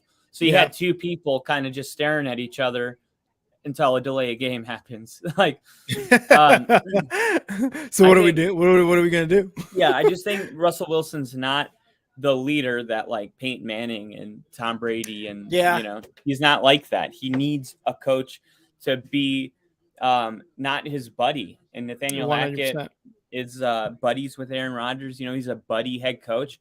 Yeah. He needs a coach that's going to be like the Gridiron Gang coach. You've got to be shitting me. You can't spell Mustang. Like, we need that. And we've said it before too. Like, look, some guys are just not meant to be head coaches. Their ceiling is offensive coordinator, defensive coordinator, special teams. It's just sometimes that's how, but I think like you said it best with Nathaniel Hackett, right? Like, he was buddy with like the Aaron Rodgers and shit like that. It's just, that's not the mentality you want to take into a head coaching position. That's not at all. Not at all. We got JST here. Do you think we'll see Chicago Bears on Hard Knocks? That would be actually pretty interesting. I would love, I think, to see that. I don't know if I would love to see that. I think it would be very interesting to see that, especially with like who they draft or what they do with their draft pick at the end, and then to have Justin Fields on there as well. I don't know if we'll see them on there, but I mean, it's a possibility, especially after what I think we read the requirements during our off-season episodes. So we'll see what'll happen. You definitely fit the requirements because you haven't made the playoffs. Yeah, that's true. Yeah. First year head coach too. So yeah. What do we got? The Rock can read a script. I think he's fake. Cowboy up. Yep, that's right, Robert. Cowboys. The Cowboys are they're cowboying it up. They're cowboying down right now. JST Dak Prescott is getting roasted. Yeah, dude, I love seeing Dak Prescott getting roasted. Those are some great Dak memes. I think what you were talking about, right? You can't do Dak. You can't do Dak. You can do anything but Dak. Yeah. We got Robert choke. I think that's what's happening here, man. You don't know what's going to happen in the second half, but I think that's what's happening here. And we got Liam. Liam, what's up, man? Welcome back in the stream, in the chat. What's going on? We're gonna give a quick little cheers to Liam there. I think that's what we just got to start doing, Kyle. Anytime anybody's in the chat, we're just going to have to cheers them. But 10-6, Dallas leading in the half. Dak Prescott is thrown 2 interceptions, or does he only have 1? He's got 2 interceptions, but the Cowboys have 3 turnovers in one 3 half. turnovers, yeah. 3 turnovers in the half. Me and Kyle, honestly, with 9 minutes left in the second quarter, we thought, okay, Cowboys are about to go up 17-0. This might be a 24-0 game by the end of, by the halftime. And it has not been that. It is a 10-6 halftime game. The Cowboys, who just beat the Philadelphia Eagles last week, 40-34, are terrible. Are terrible right now. As we 206 yards in the first half's not bad, but 3 turnovers. I mean, when you look at the turnovers, you're just kind of like, okay, forget the yards.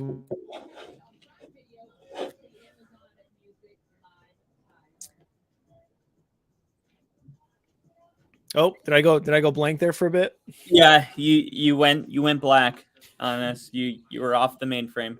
No, I was off the Matrix. I was off the Matrix. That's what they call in Interstellar, another great movie, going dark when you take that long nap. What did I just watch? I just finished watching something that had to do with space. I've been obsessed with black holes lately, to the point where now my YouTube's recommending more black. Dude, I watch those though. They're interesting. Those videos on black holes, other universes, galaxies and stuff. Yeah. This is insane. Dude, so insane. And the Avatar, it was perfect timing because I was just getting into this science space thing, and then I was like, you know what, I'm ready for Avatar, and it was amazing. God, I love Avatar. We haven't been able to get Kyle to shut up about Avatar. I just watched Lightyear actually yesterday. How was it? It was good, man. Was it really? On Disney Plus. It was good. That's why I was thinking of space, because he goes into space and all this other stuff. I won't ruin the movie for anybody, but it's a good movie. I would definitely recommend to watch Lightyear. Yeah, I'm a big Toy Story guy. More than Avatar? I mean, they're different. They're different. Different genres. Different genres. Oh man. So the Cowboys kind of suck right now. So this is what I like to do. I like to hit Dallas Cowboys in the Google bar and see what the latest tweets are. Nobody plays down to the level of competition quite like the Cowboys. And Josh Dobbs is a rocket scientist. The Cowboys committed a turnover on 3 straight possessions to close out the first half. The first such streak since 2015. Oh my God. The Titans have 3 takeaways in the first half, same number as they had total in the current 5-game losing streak. Oh yeah, and that 5-game losing streak is Mike Vrabel's longest since being a Titans head coach. Really? Yep. Dak Prescott is now tied for the league lead in interceptions, despite missing 5 games. Wow. And I was going to say, in his last 14 quarters, Dak Prescott has 7 touchdowns and 7 interceptions. Wow. Jeez. Liam's asking, what is the other live stream on your channel? So we have, I believe it's Sports Strip Live right now, Liam. It's they talk about wrestling, they talk about boxing, they talk about MMA. So like basically the combat sports. So if you see two streams going on at the same time, which is ours, OnlyFootball, yep, and Sports Strip Live, that's the one that's going on in the other one right now. Some good old archery. Our Sherry. 10-6 against a Titans team with no Derrick Henry. 10-6. I can't believe this. What happened to Derrick Henry? I didn't even realize until the game started he was out. Dude, that hurts. Do we have anybody? No, not in our playoffs. I was gonna say because Padilla has him and he's not in the postseason. I was gonna say that sucks for people in the playoffs right now. No Derrick Henry. Oh yeah, I know. Yeah. See final standing. I think you guys, if you're still playing meaningful fantasy football, that means you're in the Super Bowl. So good luck. Good luck to you. I hope you win. I lost in the semis. Are you ready to talk about it? No, I will save it for the episode. We'll save it for the actual episode. Oh, so you are ready. We're just going to do it later. Yes, I'm ready emotionally, mentally, spiritually there. Okay, good. But we'll be talking shit about everyone else that is not me. So I hope everyone's prepared for that. Good thing you didn't start Chris Olave. Dude, and it's honestly like, so this is one thing Kyle told me, right? That I will give him some credit for is I was really thinking about benching Chubb and starting either J.K. Dobbins or somebody else. I forget who else, Brian Robinson, whoever else I had on there. And he's like, look, Kyle said, he's like, look, at least flex Chubb, because if you lose with your starters who have been there the entire time, at least you lose knowing that those were the guys that were, the top end guys on your team. At least you lose knowing that, right? And if you win, it's because they're doing the same thing they've been doing all year. So I did it, and every single person I started on my roster outscored any of the bench players. So I got to give him credit there. So thank you, Kyle, for at least getting me closer to a loss instead of a blowout loss, getting me closer to that. Yeah. You would. I mean, I think in your case, it probably doesn't matter, right? Because even if you had all your bench players start, you would have looked at your bench and been like, it wouldn't have made a difference. But it's still like, you got Nick Chubb on your team. You always got to there's certain guys that you just flex and just forget about. Like Alvin Kamara has done so bad. I'm extremely deep at running back, but before I was extremely deep, I always started Kamara because it was just like, you never know. Exactly. And I mean, you look at the history of what they've done too. You're like, they have to have a good game eventually, right? Like it's either going to be this week, next week, the week prior. Like just it.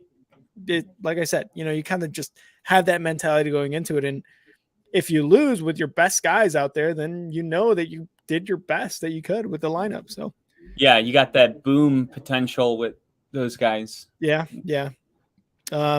Steve in the chat, archery is only worth watching if it's two beautiful women bending over backwards, shooting that arrow with their feet for the victory. Just all right, look, I think we know what Steve's fetish is.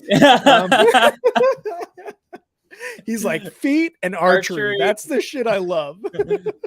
Archery feet. Hey man, what is this?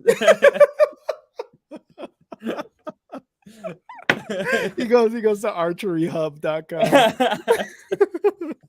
Hey, give that to me. That's private. Don't type in A in the search bar. Archery, dirty, disgusting feet. Ginger, they're just holding him out for next week. This week doesn't matter for Tennessee. They can still win the chicken next week, regardless of tonight's outcome. That's true. Yeah. I mean, it's kind of what we were about that. Yeah, it's kind of like what we were talking about with Lamar Jackson, right? Like, hey, why not hold him out? See, when it really does matter, playoffs, if he's going to be the healthiest guy out there. Yeah, I mean, here's the deal. Like, there's only one first round bye now that there's another wild card spot. So yeah, it used to be if you could potentially get a second seed, then you'd have something to play for. But since the only team that gets a first round bye is the first seed, the the Bengals and the Ravens, no matter how these last two games play out, will most likely both be playing in the first round of the playoffs. Yeah. You know what I'm saying? Like, Yeah. it doesn't really make a difference unless the Bills lose to the Bengals and then lose again week 18, and then the Bengals could maybe take a first seed. But it seems like I think the Bengals might lock that up. I think so too. But then again, it's just going to be a tough task, I think, for both of those teams, for the Ravens without Lamar Jackson and the Bengals. Yeah. It seems like if the playoffs run through Buffalo, that might be the thing that they need to take them over the top. No, The Bengals? No more trips to Arrowhead. They have to win Monday night. Like, that is an important game. You're playing for home field advantage against the Bengals. Like, it just feels like a playoff game. I wish that game would be on right now. That would be awesome. Oh, I know. Although I'm glad it's a Monday night game. I feel like Monday night is just bigger hype. I think it's double the hype of Thursday night football. I think it's the last Monday night game too, because it should be. Yeah. Yeah. Usually week 18's all Sunday. So there's no like, oh, we only got 6 days and you got 7. I think there's no Thursday night football either. It's like all the games will be on Sunday. I think this is also the last Thursday night football, right? Oh man, rest in peace, Thursday night football. That's fine. It wasn't that great. Let's see. I remember at one point during the Bears and Commanders Thursday night football, the guys were like, man, I hope we get some points scored this game. Like maybe like more than 2 touchdowns. That'd be great. This is so weird. If you look at week 18, they're all TBD. Yeah, what is that? I don't know. I have no idea. I thought that was weird too. That can't be right. Oh my gosh, you gotta catch that. Wow. 3rd and 6. How do you not catch that? How many drops have we seen from the Titans today? Like, I've seen 3 at least. I was gonna say at minimum 3. But who is this wide receiver? I don't think I ever. What are you doing? Oh, it is Burks, right? Traylon Burks? Yeah. Even the quarterback was like, God damn it. What are you doing? That wasn't even on Dobbs. Now Turpin is going to return the punt for a touchdown. Not kidding. Here he goes. You gave him too much space. No. Oh. No. He's dangerous. 33. He's dangerous when he gets that much space. I would always flag. Take it. There's a flag. He's looking at the tablet. He's like, yeah, I know. Sucks. And just as the Cowboys get here on the field, Robert never understood the hype with Dak. Honestly, I always thought he had about as much skill as Trubisky, just in a better system. Oh, I don't know if I holding on the receiving team. Really? So first down. Yeah. But they're going to be backed up a little bit. I don't know if I totally agree with that one, Robert. I feel like Dak is more talented than Trubisky.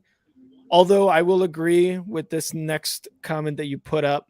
Chicago failed to use him. Yes, 100%. They almost did the same thing with Fields. Yeah, thank God they got rid of Nagy and that whole system. I think Nagy and Chicago definitely failed to use him. Oh, that's no good. They're back at the 10 now. Where's that? The 20?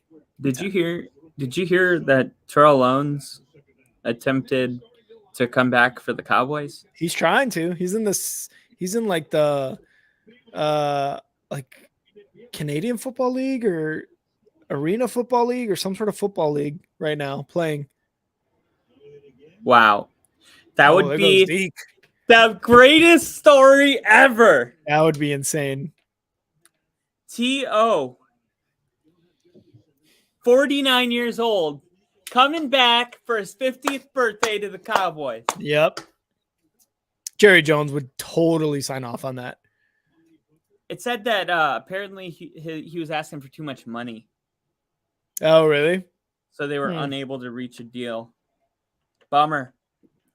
Well, Robert's saying, well, let's play go. First down. Good That's how you hit. catch a pass, Burks. Jesus.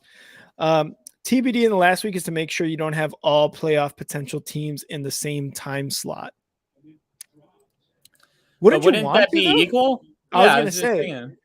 because if I was watching some of the World Cup and after they get out of the group stage and stuff, they have a lot of the same, or not in the last of the group stage games. They'll have a lot of the teams play at the same time, so nobody's like, oh, if we lose, it's fine, or oh, we need to win by this many goals, or blah blah blah, this and that. They make deals, So I would, like you said, I would assume that's a good idea to have them all play in the same time slot. Yeah, because then there's no advantage or disadvantage.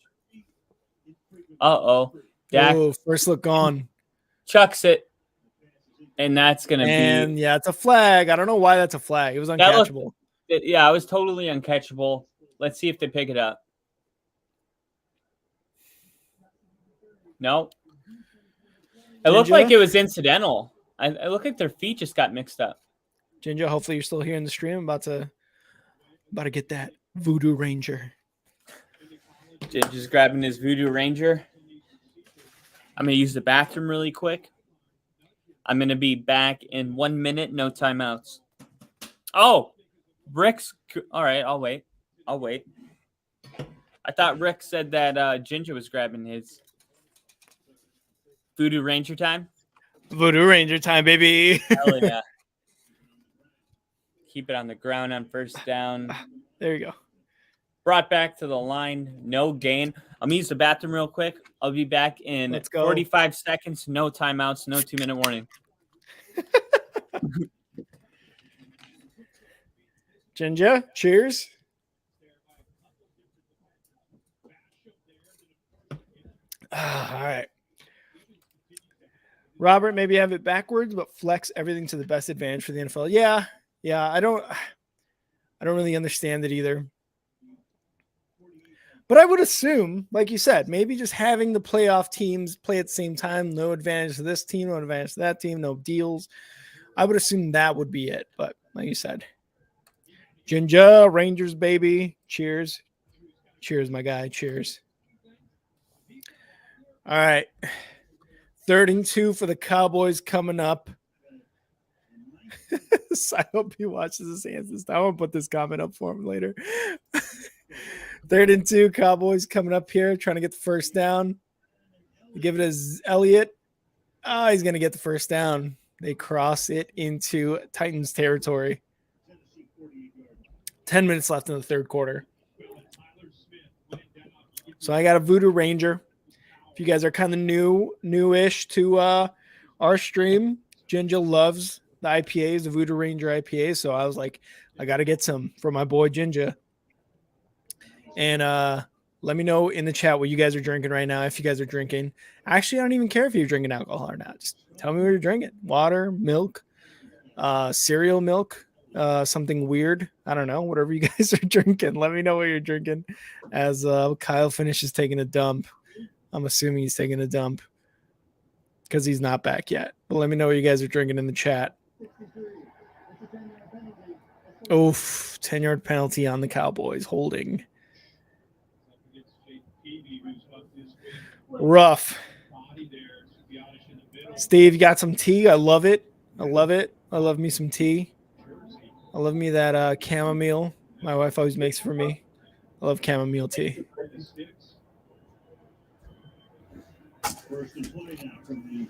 First and 20 for the Cowboys after that holding call.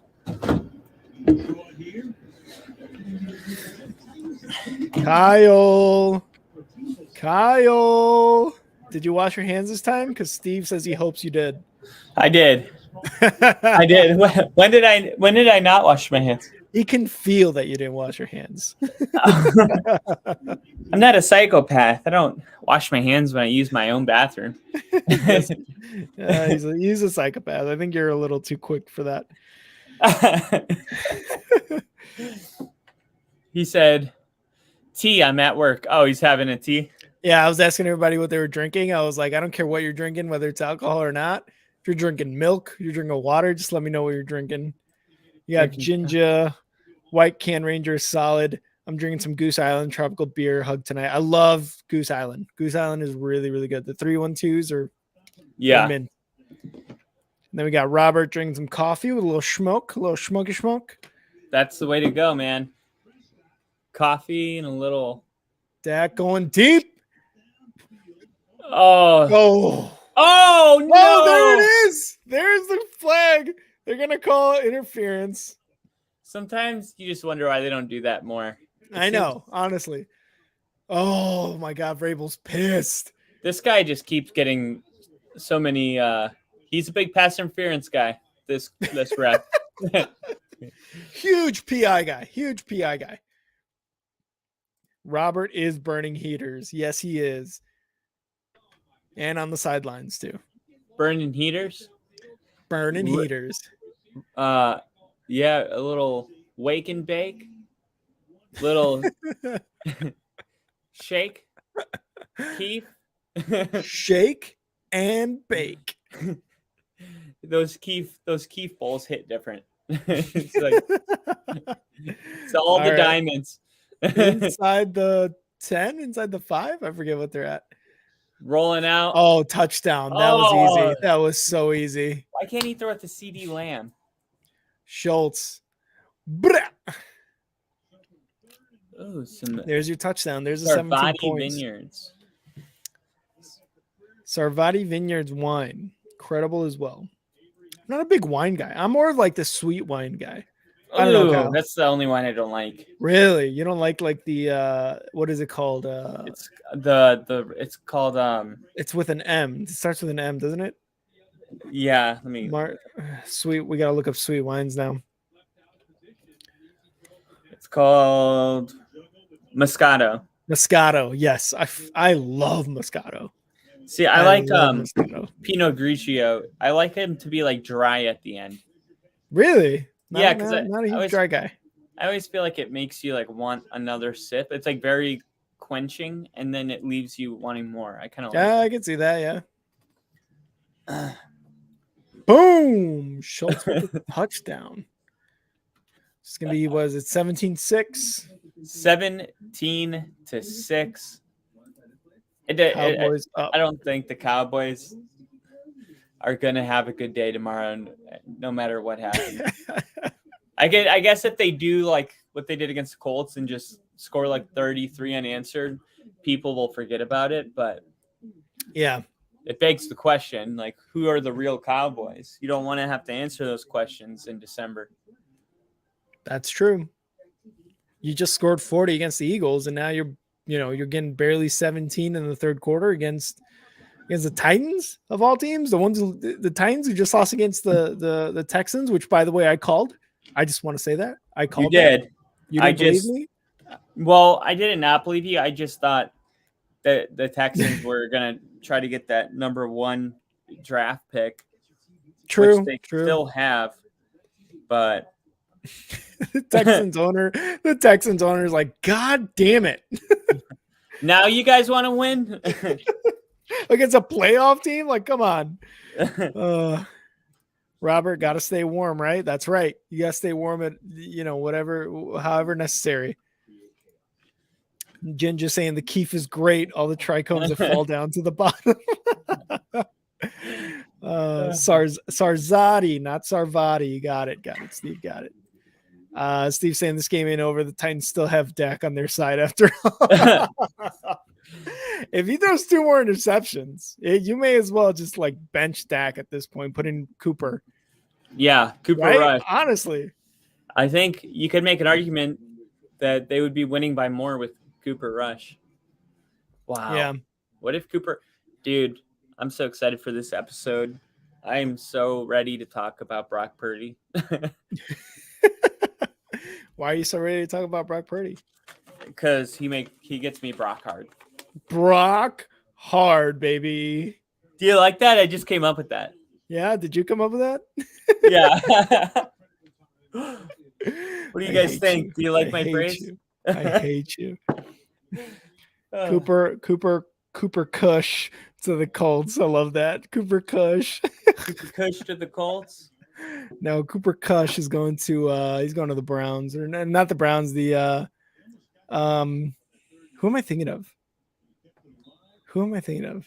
I would Wiz see. I Khalifa? actually no, the Colts sounds right. Ginger's saying Kyle loves some Brock Purdy. I do. Brock hard. Guilty. Guilty. Oh shit. I'm gonna lean back, have the mic right here, just resting on the top of my stomach. I like that. I'm Top thinking of my about belly. transitioning to my couch. The couch is nice. I know. We gotta get back to the casting couch soon. Yep, we got playoffs coming up. Yeah, we do. Browns are unfortunately screwed for a long while. You think so, Steve? I don't know. Deshaun Watson, what was it? What was his contract again? Like 10 years or some shit like that? It's like, I think 7. 7 years, like 200 mil. I don't know if they're screwed. I mean, they're going to have a tough transition, but He looks bad right now. yeah. He had worse numbers than Russell Wilson against the Rams. Ugh. That's tough to do. Yeah, he had a worse QBR than Russell Wilson in like the worst game of his life. Here goes down. He just slipped and fell. You're like, yep, now I'm getting there. Not athletic. I'm just out here to block. But if you will throw it, this is what you'll get. Guess I'll catch it. I guess I'll be the only Titans wide receiver to catch a ball this game. So do you think the Commanders lose one game? Because they got to play the Cowboys next week. The Commanders lose one and the Packers win out. They're in the playoffs. The Commanders are starting Wentz too. How much better would it be to see the Packers in the playoffs than the freaking Commanders? I'd rather see the Commanders. Ew. And that's just because I hate the Packers. There's got to be a part of you that's like, as a football fan, I want to see Aaron Rodgers in the playoffs. No, screw that. I don't care. He's the one guy, and I think I speak for like a lot of fans that have, oh, that was a good run. That was a very good run. I think I speak for a lot of fans that their rival teams, like, yeah, they're a great player. Like, imagine being a Bills or a Dolphins fan when Tom Brady was in New England. If you would have told me, like, come on, you don't want to see Tom Brady win one more ring his entire career, blah, blah, they would be like, hell no, dude. I want to win the East. That's what I want to do. I want to win the NFC or the AFC East and go to the playoffs. I don't want to see Tom Brady with another ring. So I don't really care. I could care less if Aaron Rodgers makes another playoff appearance for the rest of his career. Well, you heard it here first. Doesn't care to see good football in January. Kyle only gets offended by this because he is a Packers fan second. I just think, the Packers gone to the playoffs, number 1 seed, 13-3, 2 years in a row, lose in the first round. Maybe they need to go into the playoffs as the very last seed on a 7-game win streak. Maybe that's the key. I don't know. I don't care. Fuck them. What if they win the Super Bowl in a year? Oh my God. I don't know how I would feel. In a year that they were 4-8. in a year that the Vikings were the NFC North champions too. Like, that would be insane. God, that would be some story. Yeah. Oh, there's Joshua Dobbs' parents there in the stands watching their son start for the Titans. That's really cool. I always like seeing that when they do like shots on the crowd, and it's like there's this player's parents, and then they're just rooting so hard, like with Brock Purdy and all these other guys. Like it's such a cool moment. That was interesting because, usually like they'll scan to the parents, and it's like they were also a quarterback in 1970. He led the Colts. Yeah. It's like this, like really, like and the mom was an Olympic track runner. And Yeah, won yeah. a silver and a bronze. Yeah. Out of 5 years, 3 times. It's like, oh, cool, yeah, athletic family. Those guys look like totally normal people. Like, Yeah, I know. looks like he could work at a car dealership, and she just kind of like supports him or something. Yeah. Like, I never see that. Dobbs' dad, winner of best car salesman of 2017. Voted New Hampshire's best. New Hampshire's best. Oh, go the guts to go for it on 4th down pays off. They got it too. They got it. No Derrick Henry, no problem, because Hash makes it to the hash mark. Oh, that's Haskins. Dang, it looked like Hash.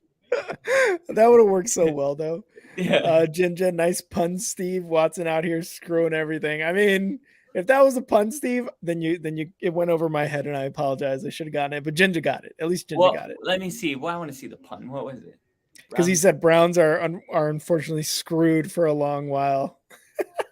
Yeah, it went over my head too. Yeah, sorry, Steve. But now we can appreciate it. Screwed for a long while, like Deshaun Watson's hand job. Yep. Got it. Oh my God. Let's see. His contract is going to be an issue. You have a short window that way to win. They already lost 1 season with him. I don't know. Would you say they lost a season with him after they signed him in the offseason? Because I feel like you already knew there was going to be a suspension coming. So I think the Browns already took that season into consideration. I was like, all right, we're not going to have him really all year. Yeah. That was just like part of the sacrifice. Like they're like, I think they also, when they gave him that deal, knew that there was a potential that he would be gone the whole entire year. So yeah, I mean, it was never about this year for the Browns. Yeah, exactly. Same. Jinja, I agree. I'll never root for Tom Brady either, not even if there's a fire. There's a fire. Tom Brady's in there. Oh man, that sucks. That was a Step Brothers reference. Not even if there's I love a that fire. one. Yeah, not even if there's a fire. Who said that? Will Ferrell, right? I think so. Yeah. Ah man, I'm just missing all the jokes tonight. I'm so sorry, everyone. Oh, you got it. Kyle luckily has my back, like he always does, and I love it. We got Steve saying, I used to love watching Eric Metcalf play back in the day. I still remember those 2 touchdown returns he had against the Steelers. How back in the day was that? Because I don't really remember Eric Metcalf. Eric Metcalf. Yeah. I grew up, and pretty much Ben Roethlisberger was taking over. Yeah, same. That's like the first. I think he was the youngest player to win a Super Bowl when he beat the Seahawks in 2000. Was he really? 2005. Yeah, 2005. He was the youngest. I think he was in his second year or his first year, because the rookie season doesn't count as year 1. It goes like rookie 1. It doesn't go like rookie second year. Yeah, it's like weird. But yeah, Roethlisberger 2000. I mean, I was 6, 7, 8, 9, 10. I mean, I was like 10, 11. That's like when I started remembering players. I was like 2005. I was like 14. 14 years old. That's how old I was. That's how old I am. You're dating yourself. Shut up. Robert, who's had more hype than Aaron Rodgers about being great and produced less? All the hype, decades equals 1 Super Bowl. Yeah. I'll give you one. Brett Favre. 2 Green Bay quarterbacks. So that actually works in my favor of like Kurt Warner. Well, yeah, no, he gets a pass because he didn't play in good teams. He gets a pass because he was working at a supermarket when they brought him into the NFL. Yeah, so but he's just a good story. He was still like, I would say, a top quarterback in the league for a long time. I mean, when he was with the Rams, like, what is the greatest show on turf Yeah. when they won the Super Bowl? Steve, fire. Did anyone call Giselle? I think Giselle started the fire with Tom Brady in it. So I think it's safe to say She's already dating. Can you believe that? did she start dating Pete what's his name? Oh, I don't know. No, not him. The comedian guy. Yeah. It's just funny. It's like if you're married to someone for 18, 20 years, and Yeah. you're like probably dating like a couple weeks later. It's like, did it really matter what Tom Brady said? Tom Brady's dating the game is what he's doing. Hell yeah. That's why can he get it? Can he get it? Oh, honestly, I think that's why I'm on like TB12 team now, is because I feel like I just don't think there's anything wrong with a person being dedicated to being the greatest of all time. Mm-hmm. And like, it's a sacrifice. That's just part of the deal. Like, there'll come a time where he'll retire and not play football anymore. And, his happiness is important too. Yeah. If he's like going to live the rest of his life in regret because he almost beat the Rams and they won the Super Bowl and then he retired. I don't know, man. Cause like I touchdown Titans. That's Dobbs' I assume his first ever touchdown. Sorry, did I sound weird there for a second? No. I was trying to see if we have for a touchdown. I think that was his first touchdown in the NFL, maybe. I mean, I know he's been in the league for about like 6 years or so, but I don't know. Touchdown Titans. Touchdown Titans. Let's update the score. First, we got to see if they make the kick. 17-13, Dallas. It's still a close game, man. And in the third quarter, 2 minutes left. If you would have told me when we said 24-0, we'll have a 4-point game going into the fourth, I would have said you're high. And I would have told you I am high.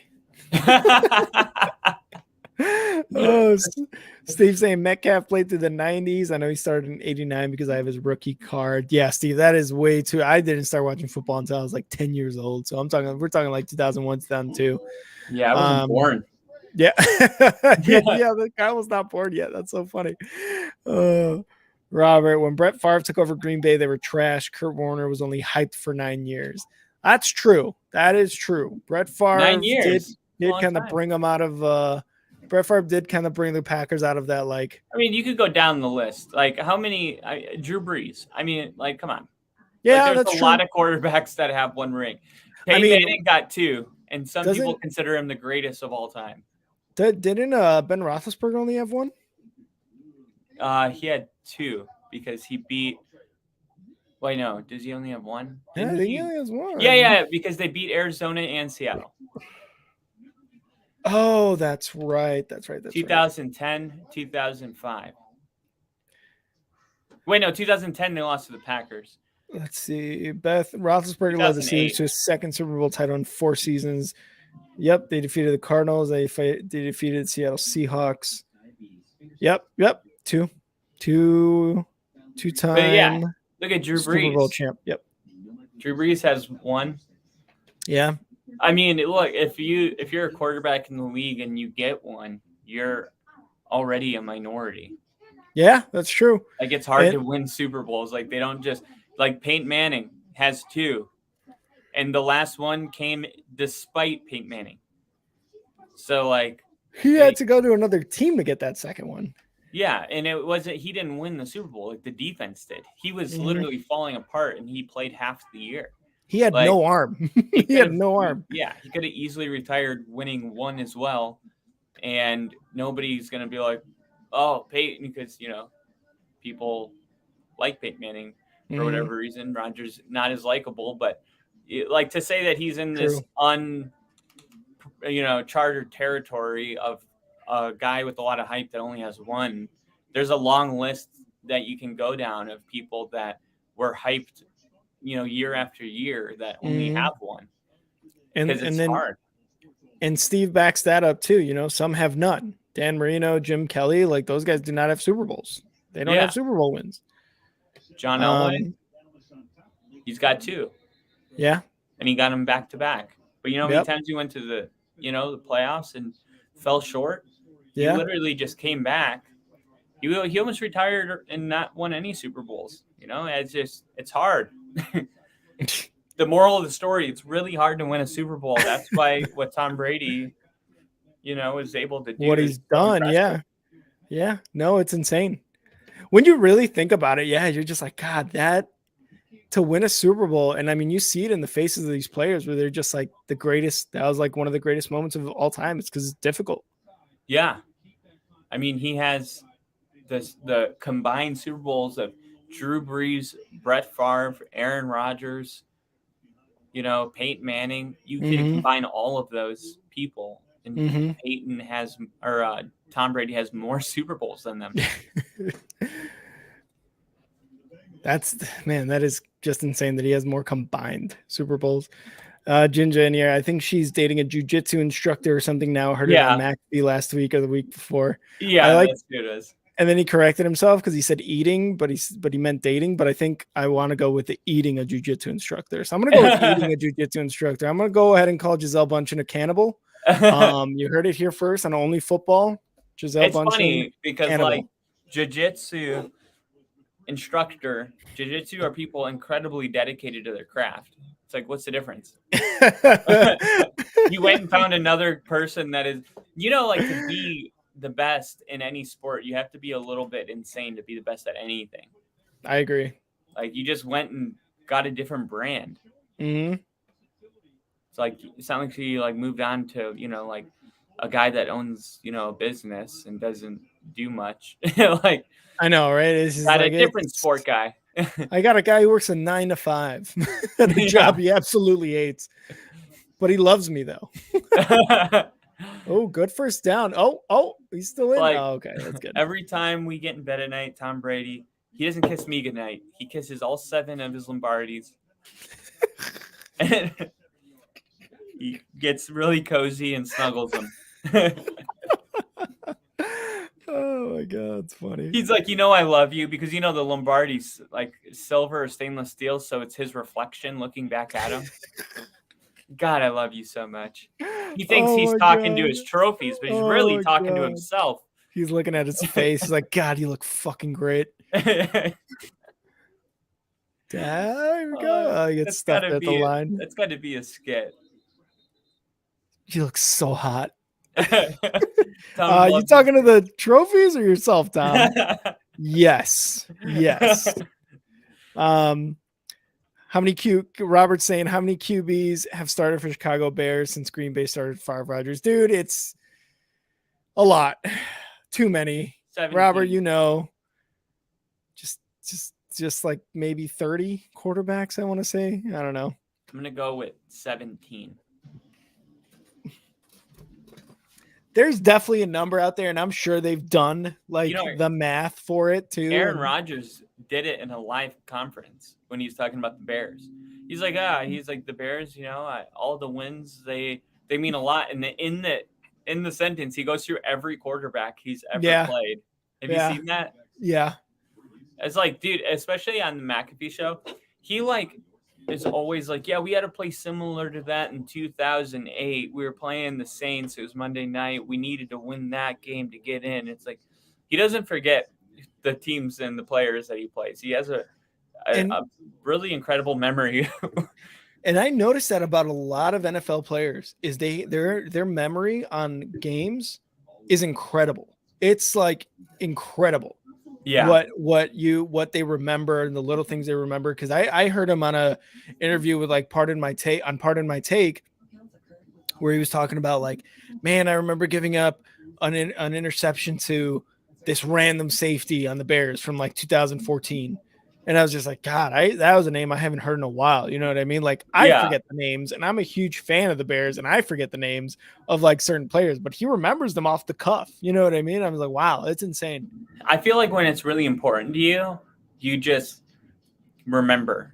You know, like there's Yeah. like my mom's always like, how do you do that? Because I'll be like, oh, that was 2005. We lost to the Steelers in the AFC Championship game with Jake Plummer. And she's like, how do you remember that? And I'm like, because it was devastating. You know, like you don't forget certain things when you care so much.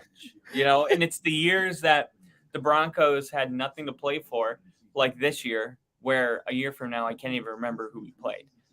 You know, the It's more you care, the more you remember. It's like in a super bad. It's like, remember when you pissed your pants? Like that was third grade. People don't forget. People will forget. I'm like that with by the way, real quick, I love that the doctor for the Cowboys is always wearing a cowboy hat. I absolutely love that. I gotta see that. He got rolled up on. Oh, that looks so painful. Oof. Jesus. Especially because they weigh so much. Yeah. Like and it's just getting your ankle rolled up on. And oh man, that's just looks like it. Like I never want that to happen to me ever. But yeah, the memory they have with football, like I will remember what year certain songs came out. Just because of like, I remember listening to it. And I'm like, you know, when you think of like a song, like I remember certain songs that came out my freshman year of high school, just because like I remember them so like vividly, you know. But I mean, yeah, like, with the guys with football, they will know plays. Like who's the head coach? Sean McVay from the Rams will remember specific plays in specific moments in a specific quarter of a specific game. And he knows exactly what the situation was and why he called that play. And I'm just like mind blown. I'm like, wow. Yeah. It's probably because a lot of these plays were like, to us, they seem normal, but it could have been like a play that he like was cooking up in the lab, waiting for the right moment to call it, then sees it, and then's like, all right, here we go. And it, to us, it's just like a play, but to him, it was like, you know, I think as a play caller, you're constantly like testing yourself. You know, like, does this work? Does this not work? Am I a genius or, you know, an idiot?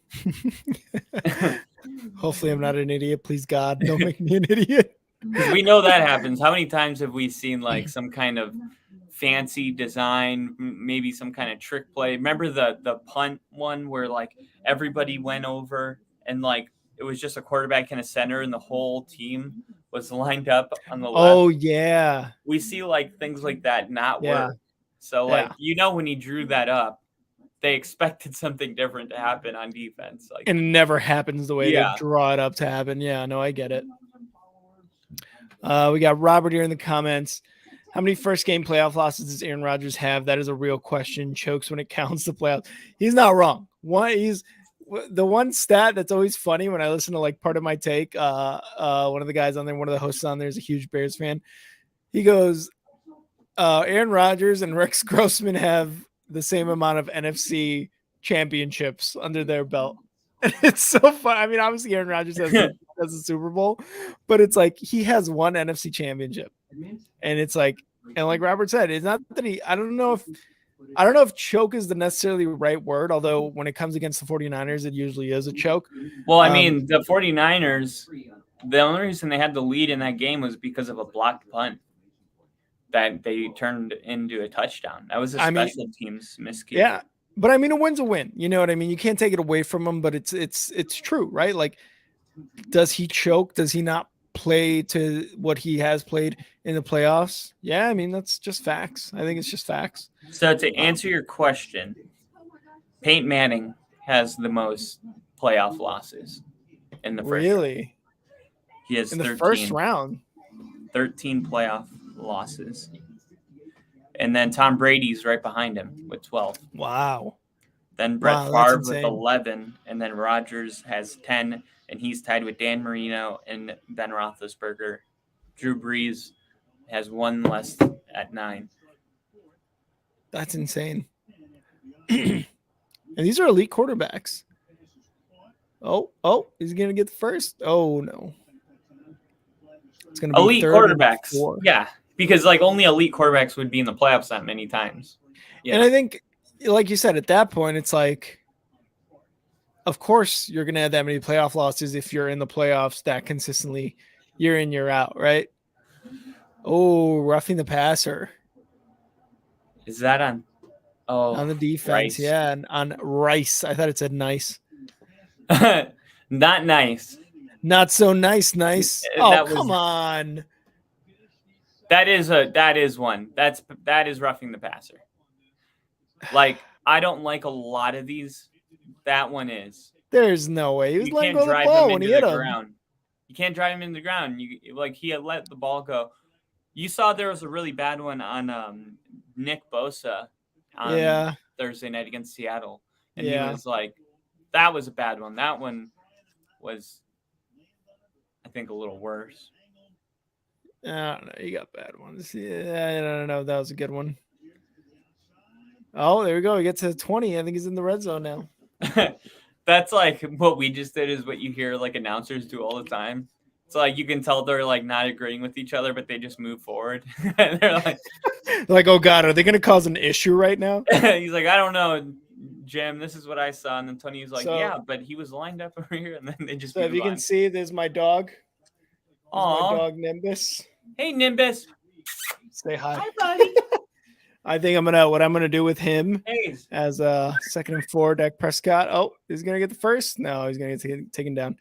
I think what I'm gonna do once playoff time comes around, starting with the wild card, I'm gonna have him pick a team to win and see what his record is. And I was gonna say you should do the same with your dogs. Make them pick a team. Come here, buddy. Yeah. So what I'm gonna do is I think I'm gonna put like one treat in 2 cups, and then have the logo of the team on the matchup, and then whichever treat he goes to first, that's who the winner is going to be. Well, it's probably going to be the cup closest. No, I'll have them the same distance and anything, like right next to each other or whatever. So I'm going to film that, make some nice content. You blindfold him and let his nose lead to the cup. I don't know if a blindfold is going to work there, Tim. I know. Yeah. What dog is going to let you just, all right, what are we doing? Okay. Blindfold. Cool. He's like, so I just want to say that was Nimbus. So Nimbus is going to be picking winners for all you guys starting in wild card week. I'll make sure to get those videos up. All right. 1st and 10 for the Cowboys in the red zone. They're at the 13? They're at the 13-yard line of the Titans. 5 on the play clock. Snap that 4. Quick throw to CD Lamb. CD gets inside the 10.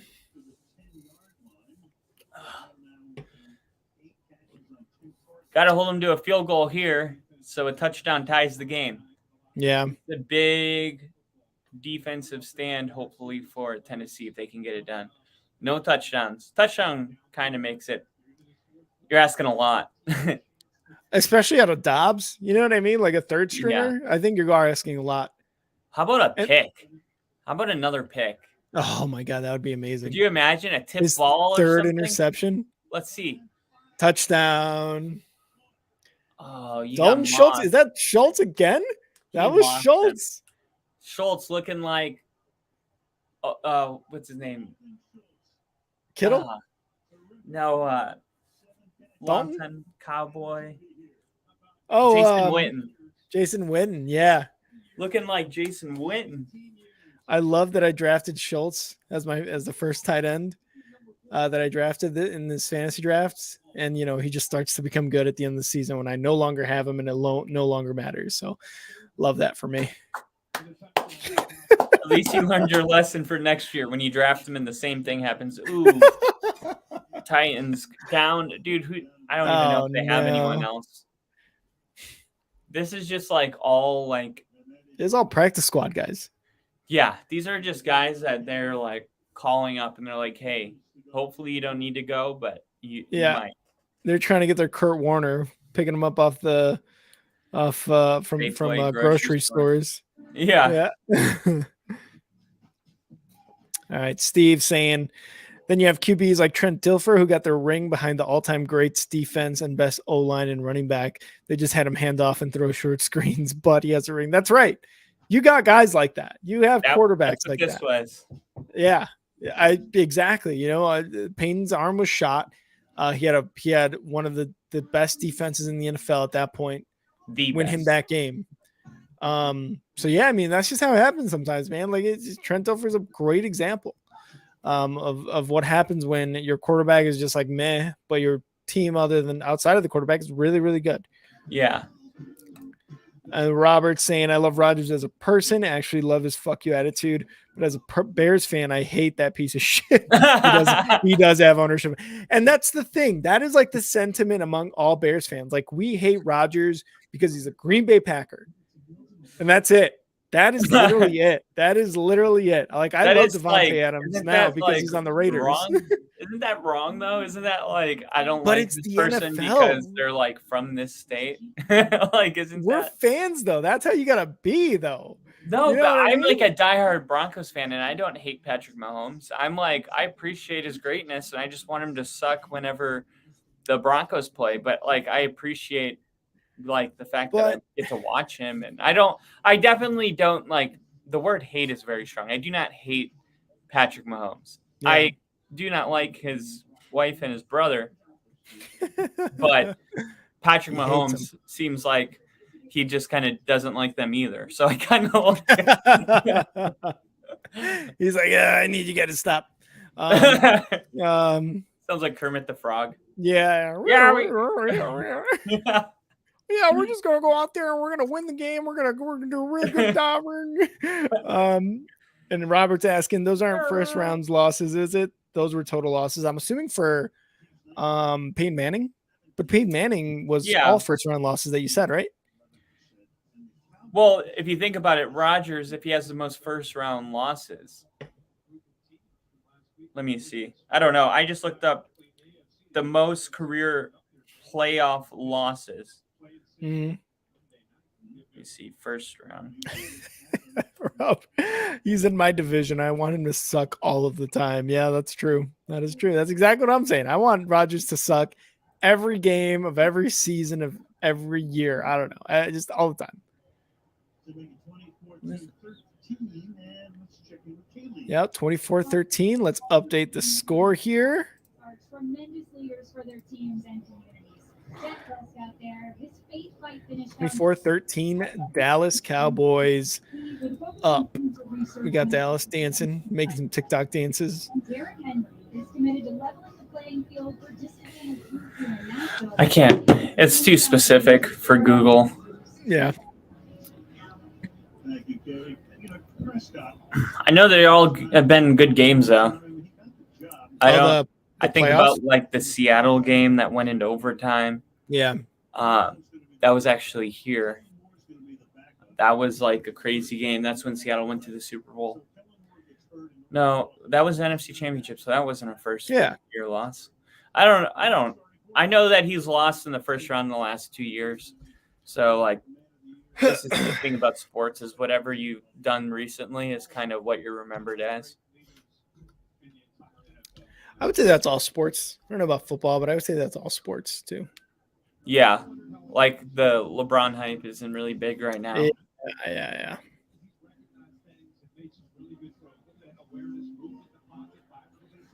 But the Dobbs hype is. Did the Titans just find their franchise quarterback? He's had some good passes, man, and it sucks that he's had some drives stall because of like drop passes from his receivers that have been right in their hands.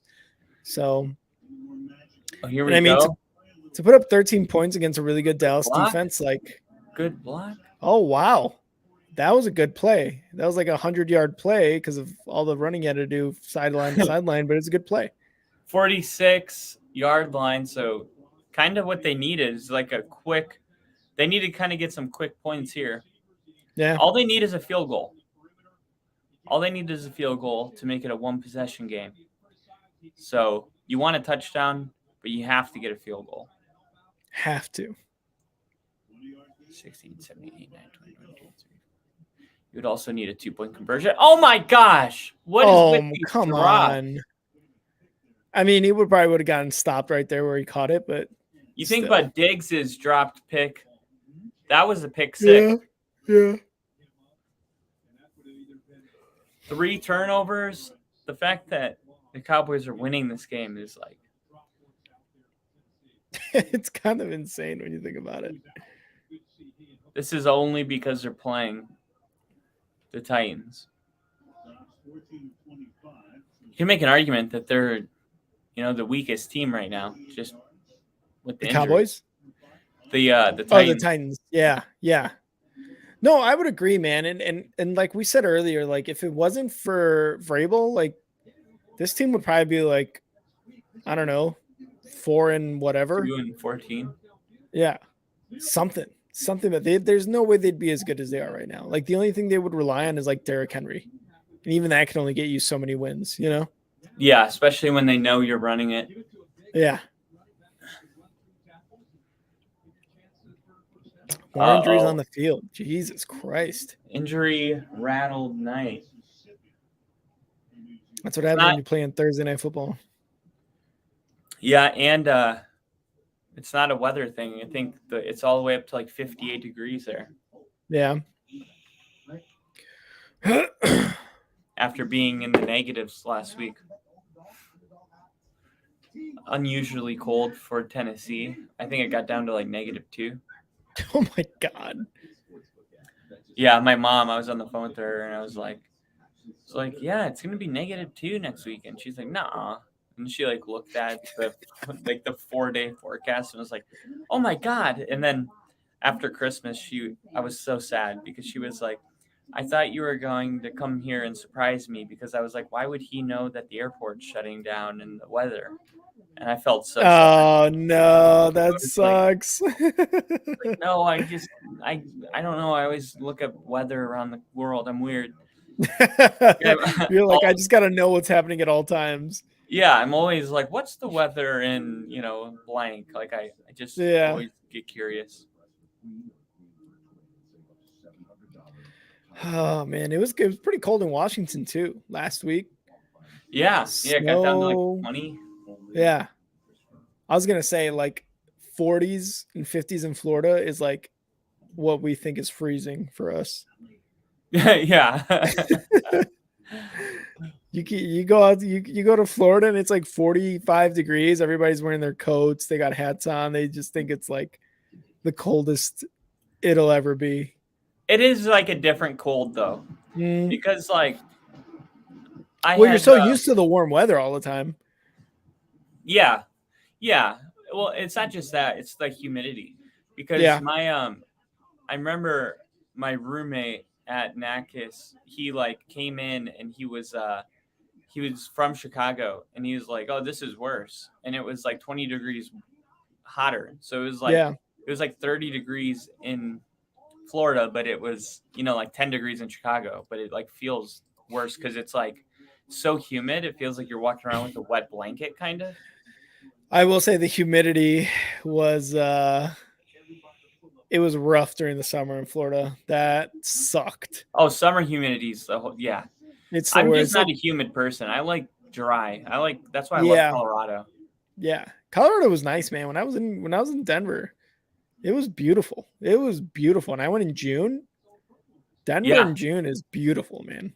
And it has the biggest like climate swaps. I think they broke another record this year for like biggest difference in temperature in 2 days.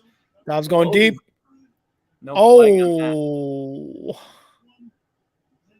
He wants a flag. I don't think that's a flag.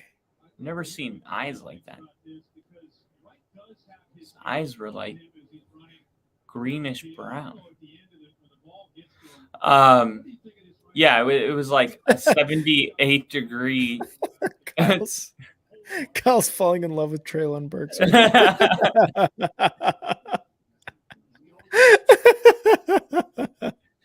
That's a pass interference, the guy says too. Yeah.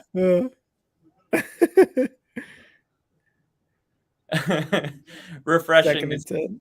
I was saying refreshing to see the NFL rules guy come in and say it should have been a pass interference, because usually they're just like, oh yeah, whatever the official says. Yeah, whatever he said, that's totally it. It's like, what do you guys hire these guys for? To make us stop bitching? Because we're just bitching about you now. Oh, God. All right, 3rd and 5. 3rd and 5. Titans in Dallas territory. Let's see if Dobbs can convert another third down here. Maybe one of his receivers won't drop a pass. Oh, That was over his head. So it's going to be fourth down at the 40. was there a late hit there? Ooh, I don't know. I don't think so. But I mean, it's also like, the refs have, and it's true. They have they're like, we're not going to call it against Dobbs. We're going to call it on a guy like Dak, on a guy like Rodgers, on a guy like Brady. Like that, if that was Brady, they would have called it. You know what I mean? That's 2 in a row, though. You know? That is, yeah. Oh, they're going for it on 4th and 5. Oh, they get no. Oh, they're calling false start. Damn. Because they needed a field goal, and now they're out of field goal range. No. Robert, I've only ever seen one clip of Justin Fields, sacked 6 times in one game. Other than that, I only experienced the NFL through podcasts like you guys, Perna and Grossi. Well, Robert, I appreciate you hopping on our streams here and letting us be your eyes to the NFL. Oh, I guess they're going to try a field goal here. Oh, no, it's a punt. Oh, it's a punt. You got Robert in South Georgia, currently 59 degrees. I think it's like 40-ish right now in Washington. Dang. Yep, I guess it was almost a perfect punt, too. Yeah. Who is this? What is going on here? Oh, well, I mean, they are in Nashville, so. Yeah, music. You've been to Nashville, right? Yeah, my mom lives there. Yeah, she lives like 5 minutes from the stadium. Oh, really? Oh, that's cool. Yeah, Nashville's a good time. I enjoyed it. Yeah, Nashville's a lot of fun. Johnny Cash Museum's great. Yeah, a lot of good food there too. I think I had this one. It's like this chicken sandwich that was like with some hot sauce on it. I don't know. It was just really, really good. Yeah, yeah. If you eat the whole thing though, I forgot what restaurant we were at. You eat the whole thing and you're trying to walk up and down the strip, you're gonna have a bad time. Oh, just acid reflux. That and just like you feel so stuffed. You gotta walk it off, but you feel so stuffed. I don't know. Like, oh God, I ate too much. Wow. This is a great compliment right here. You guys are better commentators than anything on TV. Thank you. Robert, honestly, thank you so much for saying that. Kyle and I love the compliments. We love that. We appreciate that. We are trying to bring you compliment. Yeah, that really is. That's why we do these live streams, to get better, I guess, better at this too. But yeah, I think every time you do it, you also get used to like the back and forth, the kind of if you look at Tony Romo's first year with Jim Nantz and like where he is now, it's like they get used to like rolling, bouncing off of each other. Mm-hmm. They you can learn like when somebody's in the middle of a thought, you don't cut people off as much, all kind of stuff like that. I'm going to cut you off right there, Kyle. I think... But you didn't. You waited until I finished. Yeah. Shut up. Just shut up. just shut up. No, thank you, Robert. Appreciate that. Like I said, we're I feel like if we listen to our first OnlyFootball podcast and we listen to the ones now, we've just like improved significantly from when we first started. Definitely. NFC playoff picture. So you got clinched, trying to get a number 1 seed, Eagles. Vikings likely. They say likely number 2. I got San Francisco swapping it out. What do you mean? Got the Packers being the Vikings, which will drop the Vikings at 12-4. I got 49ers winning out and ending with the number 2 seed. You think so? Yeah.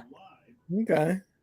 Cowboys path to number 1 seed. Dallas wins next 2 games. Philly loses next 2 games. Minnesota and San Francisco each lose one of the next 2 games.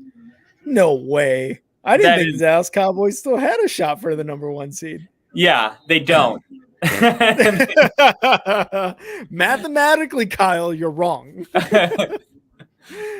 So Robert, what you're saying is there's a chance. And Kyle's like, that's exactly what I'm not saying. Robert, you earned this thumbs up. Everyone listening should join me in giving these guys a thumbs up. Appreciate it again, Robert. Appreciate the kind words from you, man. honestly love having you on the stream. And as a fellow Bears fan, I love it even more. You got some, which is ironic considering he came from Tom Grassi's channel. I know. I was thinking the same thing. I Oh. was like, oh, that was a really good pass to Lamb. CeeDee Lamb is going off for my fantasy. I was thinking the same thing. I was like, Tom Grassi, one of the biggest Packers fans, live streamers, YouTubers there is, and he rated us even though you had the Bears flag in the back. Yeah. Oh, good catch. That was a really nice catch in that tight window. But yes, Robert, thank you. Appreciate your thumbs up. Appreciate the sub. Appreciate all the stuff you're doing there in the comments. Appreciate it. You get a cheers.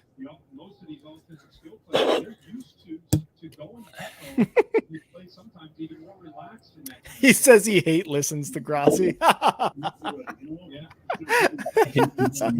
That's funny. What does that mean?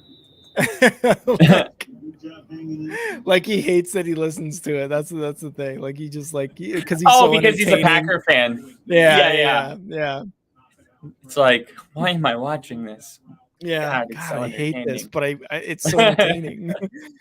I hope we get some Packers fans on here that hate listen to me.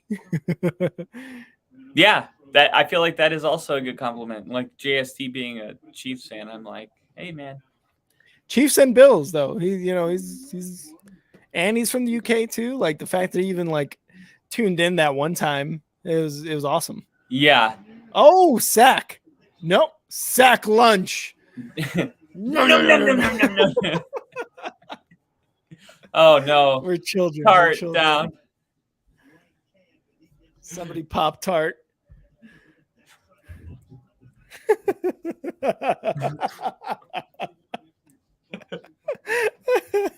That's good. What is this guy's? This guy's fast as a horse or something like that. I'm pretty sure this guy's on steroids. It's like trying to cover a fucking racehorse. I think he's on steroids. Oh man, I love it. It was a good time. God, I love Wedding Crashers so much. Red 7. What does that mean? What that means. Hot route. I don't know what that. Would you just go stand on the other side of the ball, please? Oh, you follow me? Yeah. Like white on rice. So childish. Yeah, I love it. Vince Vaughn was just on the Manning cast talking about that hot route. Vince Vaughn was. Definitely. Who was it? That. Vince Vaughn, the guy starring. Oh, was he? Yeah, he was like on the Manning cast talking about that scene. Oh, no way. He was like, I was actually watching your film, like Peyton Manning getting ready for that scene. CeeDee Lamb's gonna get some more fantasy points for me. That'll 10 catches over 100 yards. That's a 20-point game for a guy with no touchdowns.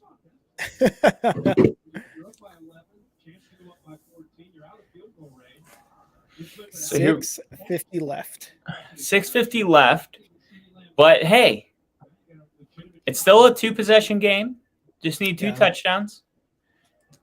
A field goal miss here would probably, I would say, bring the percentage of win for Tennessee down 20%. We need a miss here. He missed it. No way. Good. It's good. Oh my God. I had a bad angle. Sorry. Oh my God. False information. Oh my God. Did you see that angle? Kyle is literally giving me a heart attack. I did. I thought it was missed too. Yeah, it was just looked like it went too far left. My dad's going on a cruise tomorrow to the Dominican Republic. Oh crap! I gotta call him. That's nice. I'm gonna have to call him after. Oh shoot! It's already 3 hours later. I was supposed to call him. I have to call him. He sent me a present. I told him I'd call him. Oh, nice. What did he send you? I don't know. I told him I'd call him to open it. Oh crap! I feel so bad right now. You heard it here first. Kyle is a terrible son. I'm such a bad son. He said bring back farm. That's hilarious. You know, Robert saying, I heard you guys talking about T.O. coming back to Dallas at the age of 50, but then I realized it must be really high. So I think I would agree you are really high, but also T.O. is coming back. So yeah. both things can be true. Both things can be true, yeah. Yeah. Then he said bring back Favre. Oh, that's awesome. I'm gonna use the bathroom really quick, all right? Can you hold it, Right. hold us down? Go take a dump. Hold us down. Hold it down.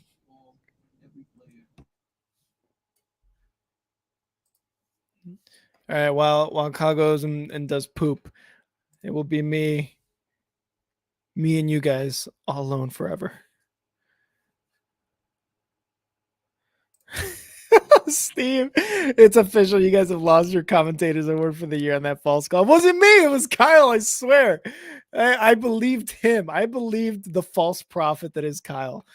Oh, Steve, you always put these comments up right as Kyle leaves. I got to put it back up. I'm going to put it back up once Kyle gets back. But it wasn't me. It was Kyle. You know, if at least one of us wins the award, then it's fine. Then it's all good. Steve, sip your wine. Sip your wine. You don't have a vote in the commentators award. You sip your wine, all right?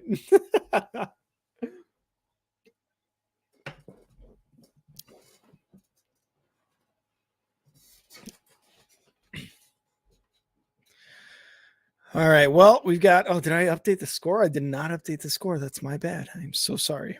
So sorry. It's got to be 27. See, I didn't even update it because I was fooled as well, Steve, just like you. I was fooled. So yeah, it wasn't me. It was Kyle. Oh, wow. Nice. He let it go out of bounds. He wasn't going to pick it up. Again with the bathrooms, this guy brown painting his shower curtains or what? I'm going to go with yes. You guys seeing this proposed new stadium for the Titans? That looks beautiful. Wow. That looks beautiful. Wow, man, that looks really nice.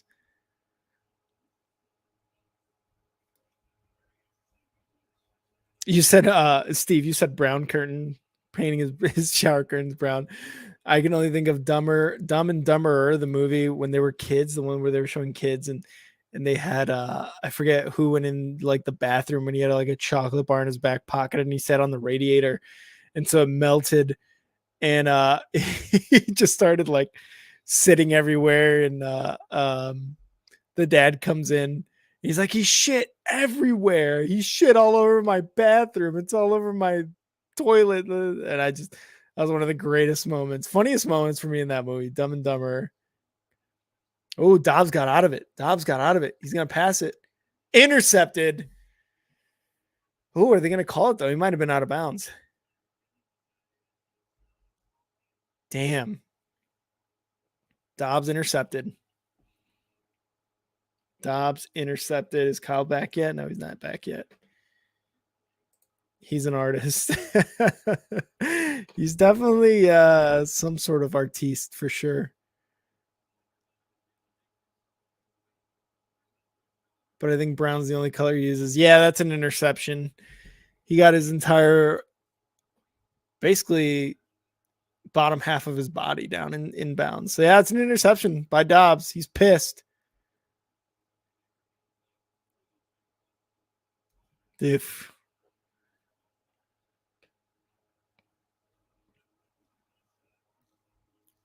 all right, 1st and 10 at the 40.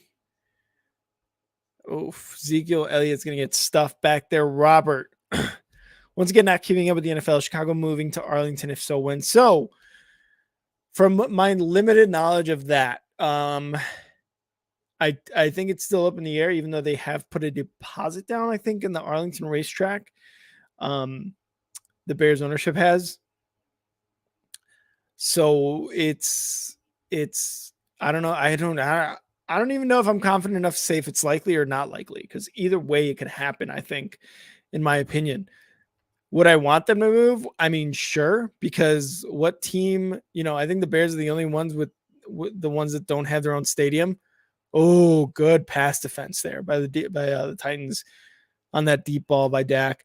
I would say why not do it in Arlington? They have a dome stadium and we got Kyle back here. But I would say why not have it? Why not have your own stadium in Arlington and have it as a dome and have it really nice? Because the Bears should move to Arlington. I think so. I mean, it would be awesome to have a really, really nice new stadium, So Do you guys deserve it? Absolutely, we do. Oh my God. So I got to put this comment up, Kyle. Steve goes, it's official. You guys have lost your commentator's award for the year on that false call. And that was your fault. That was your fault. I want to say it was your fault that I don't think so. I thought we both thought it was no good. You said it. Look, it was a little impulsive. A little.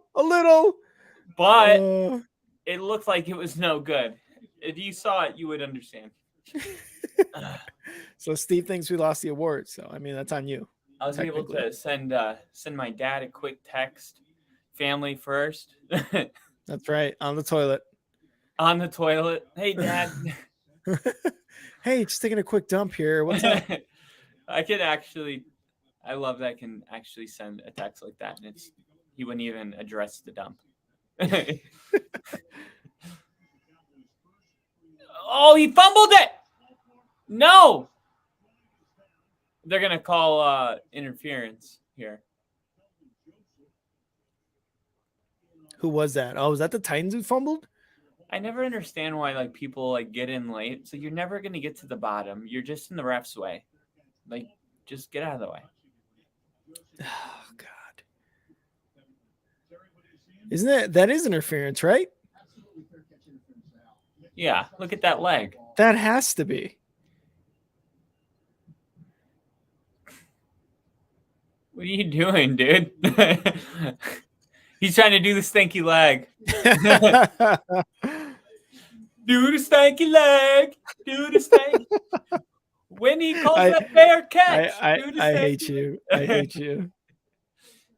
I absolutely hate your guts. Oh, I love you. 12-3. I love you. 11-4. So the Chiefs lose to Denver. The Bengals beat the Bills. We'll have 3 teams that are 12-4. Jesus. All right, in the hunt, the Jaguars are above the Titans. That's literally insane. In the hunt, we have the Patriots, the Jets, the Titans, the Steelers, and the Raiders. Kyle, oh my God, who takes the last wild card spot? Are you kidding me? Who is it? Well, the Chargers clinched. I know. I'm saying the last wild card spot. It's going to be the Dolphins. Ooh. No, the Dolphins already clinched a playoff spot. No, they didn't. No, they lost. That's what the graphic just said. They're lying. It's not true. No, I'm telling you, it's not true. All right, now I gotta look this up because it's gonna. This isn't like the missed field goal. This is like. Are you gonna get another award pulled from us? Another commentator's award by Steve? Are you gonna get it pulled? We're gonna be like, we're gonna lose our contract with Netflix if we keep this up. Shut up. We were supposed to make a big thing about that. Shut up. Let's see. Oh man, you gotta catch that if you're standing on the sideline as a civilian. You gotta catch that. You gotta catch that. You get a ball thrown by an NFL quarterback. I don't care if you're the equipment manager. If you touch it, you gotta catch it. Playoff picture. Let's see. I'm Googling it too. Oh, you're right. You're right. It wasn't the Dolphins. No, I didn't watch my phone. Ew. You're right. It wasn't the Dolphins. It was the Chargers that clinched. So that's my bad. That's what I said. I said the Chargers. It's literally not what you said. I said the Chargers clinched. I don't remember that. I don't remember you saying that. So there's only one spot open. I'm going to go with Miami. There are 2 technically because the Jaguars and the Titans are tied. Well, yeah, but one of them is just going to win the division. Right. But I mean, who is it though? That's what I mean. That's Oh, it's technically the still an Jags. open spot. No, You the think Jags. Jags are going to win? The Jags are going to the playoffs this year, dude. The Jags are going to go to the playoffs, and watch Yeah. this bold prediction. Are you ready? I'm The ready. Jags are going to win their division for the next decade. Wow. The AFC South for the next decade? So last year was Peyton Manning's rookie year. That's what we saw Yeah. from Trevor Lawrence.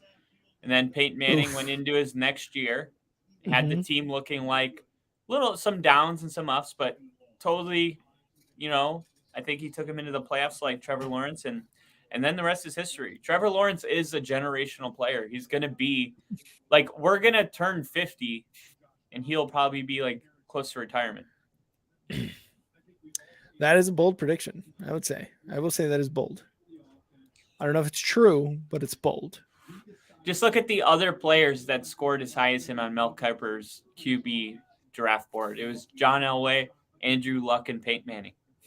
Those are the only That's guys. very good company. That's very good company. You got Dobbs there. Oh, come on, man. You got to throw that a little higher, though.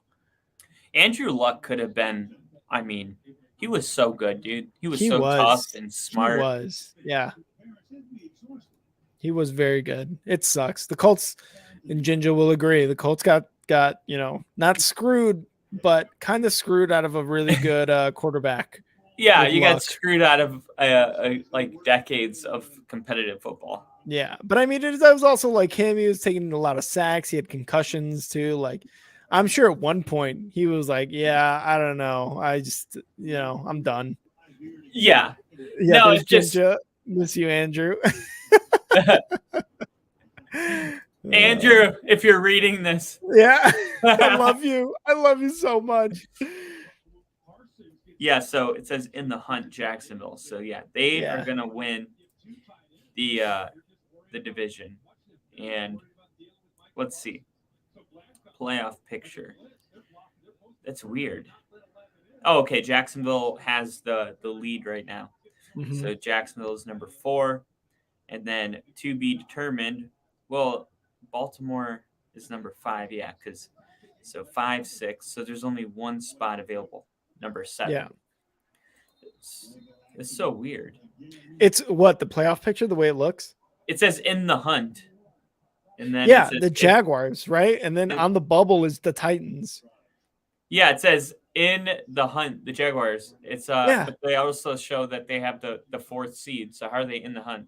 I don't get that, right? It's screwed up. The NFL app and ESPN app. I literally started taking pictures of every time. It's like screwed up.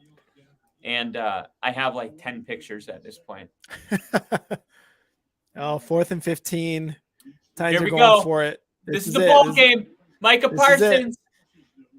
You got to throw that. Pass interference. Oh, no. That was it. That's the ball game right there, I think. I mean, there's still 3:45 left, but I mean, that's kind of it. Yeah. Tennessee's definitely going to walk out of here with a win. Cowboys back to the drawing board. I hate that Kyle makes it sound so like realistic while he's saying it. You think the Patriots take the last spot? No way. I think the Dolphins have a better shot. Dude, I've never seen the playoff picture look that bad. I got to go to a different website. I'm saying, dude, I don't know why it looks so weird like that. I'm going to ESPN. Oh yeah, because there's gonna be so much better. Oh, it is. It is. Okay, so Buffalo is number 1, Kansas City 2, Cincinnati 3, and then Jacksonville 4 because of the division win. Number 5, Baltimore 6, Chargers. The season ended today. 7 would go to the Dolphins. That is what has been predicted for quite some time. Out of us, at least. And then in the NFC, I remember it was 8, 9, 10, 11. It was week 11. The Packers were 3-7, I believe. And my bold prediction was Green Bay comes back into the playoffs. I hate you. And, it could happen. We just need the Commanders to lose one. It won't. Vikings are going to beat them. Vikings are going to – oh, Vikings beat Packers. All right, well, stay tuned for that. That's coming up next. You're right. I'm over here giving predictions for week 17. We got to save it for the episode.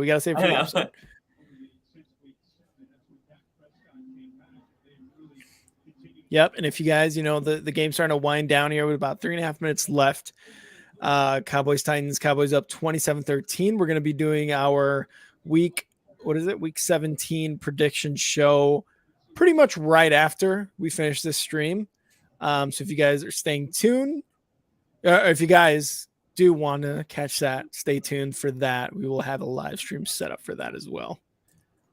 Seattle outside looking in, trying to get a spot as well.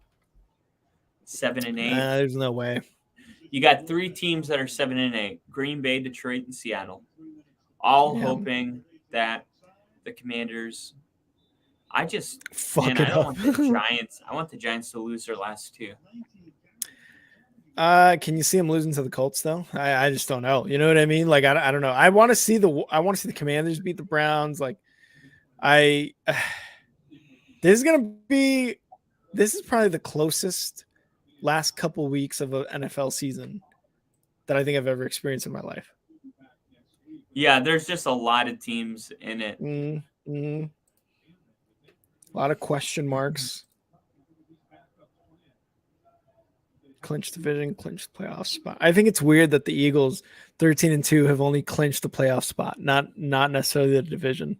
And I mean, with the Cowboys winning, they're going to go 12-4. I mean, it's like, wow, 100%. That's correct. You know what I mean? Like, it's just those 2 teams are really, really good this year. Yeah. It's crazy to think that you got potentially a 13-4 team in the wild card. Mm-hmm. To get to the 2-minute warning of the fourth quarter,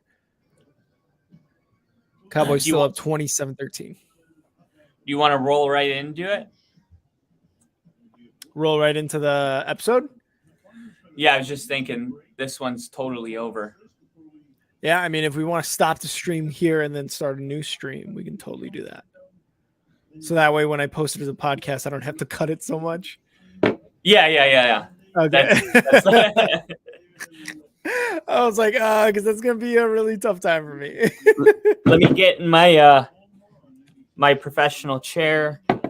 Yeah. All right. Grab my coffee. Then let's do that. Real quick though, Robert does have a question. Is there a chance Green Bay doesn't make the playoffs? Yes, 100% they're not making the playoffs. There's a chance that they don't make the playoffs, and there's a chance that they do. Yeah. So anything could happen. Packers, they need to win out. They have 2 really tough games. Yep. They're both in Lambeau, and they need the Commanders to lose 1 game. That's their ticket in. If the Commanders win out, the Packers have no path in. So, I mean, it's really there. It could go either way. That's what makes the ending so exciting. We're going to talk about that coming up here in just a couple minutes. Yep. But all right, guys, thank you guys for joining us for the live stream of Thursday Night Football. Like I said, stay tuned. We're gonna roll right into our week 17 predictions episode. So, stay tuned, and we will be back in a few minutes. All right, see you guys later. Oh, Kyle's got his play sheet out. We'll see you guys in a bit. See ya. See ya.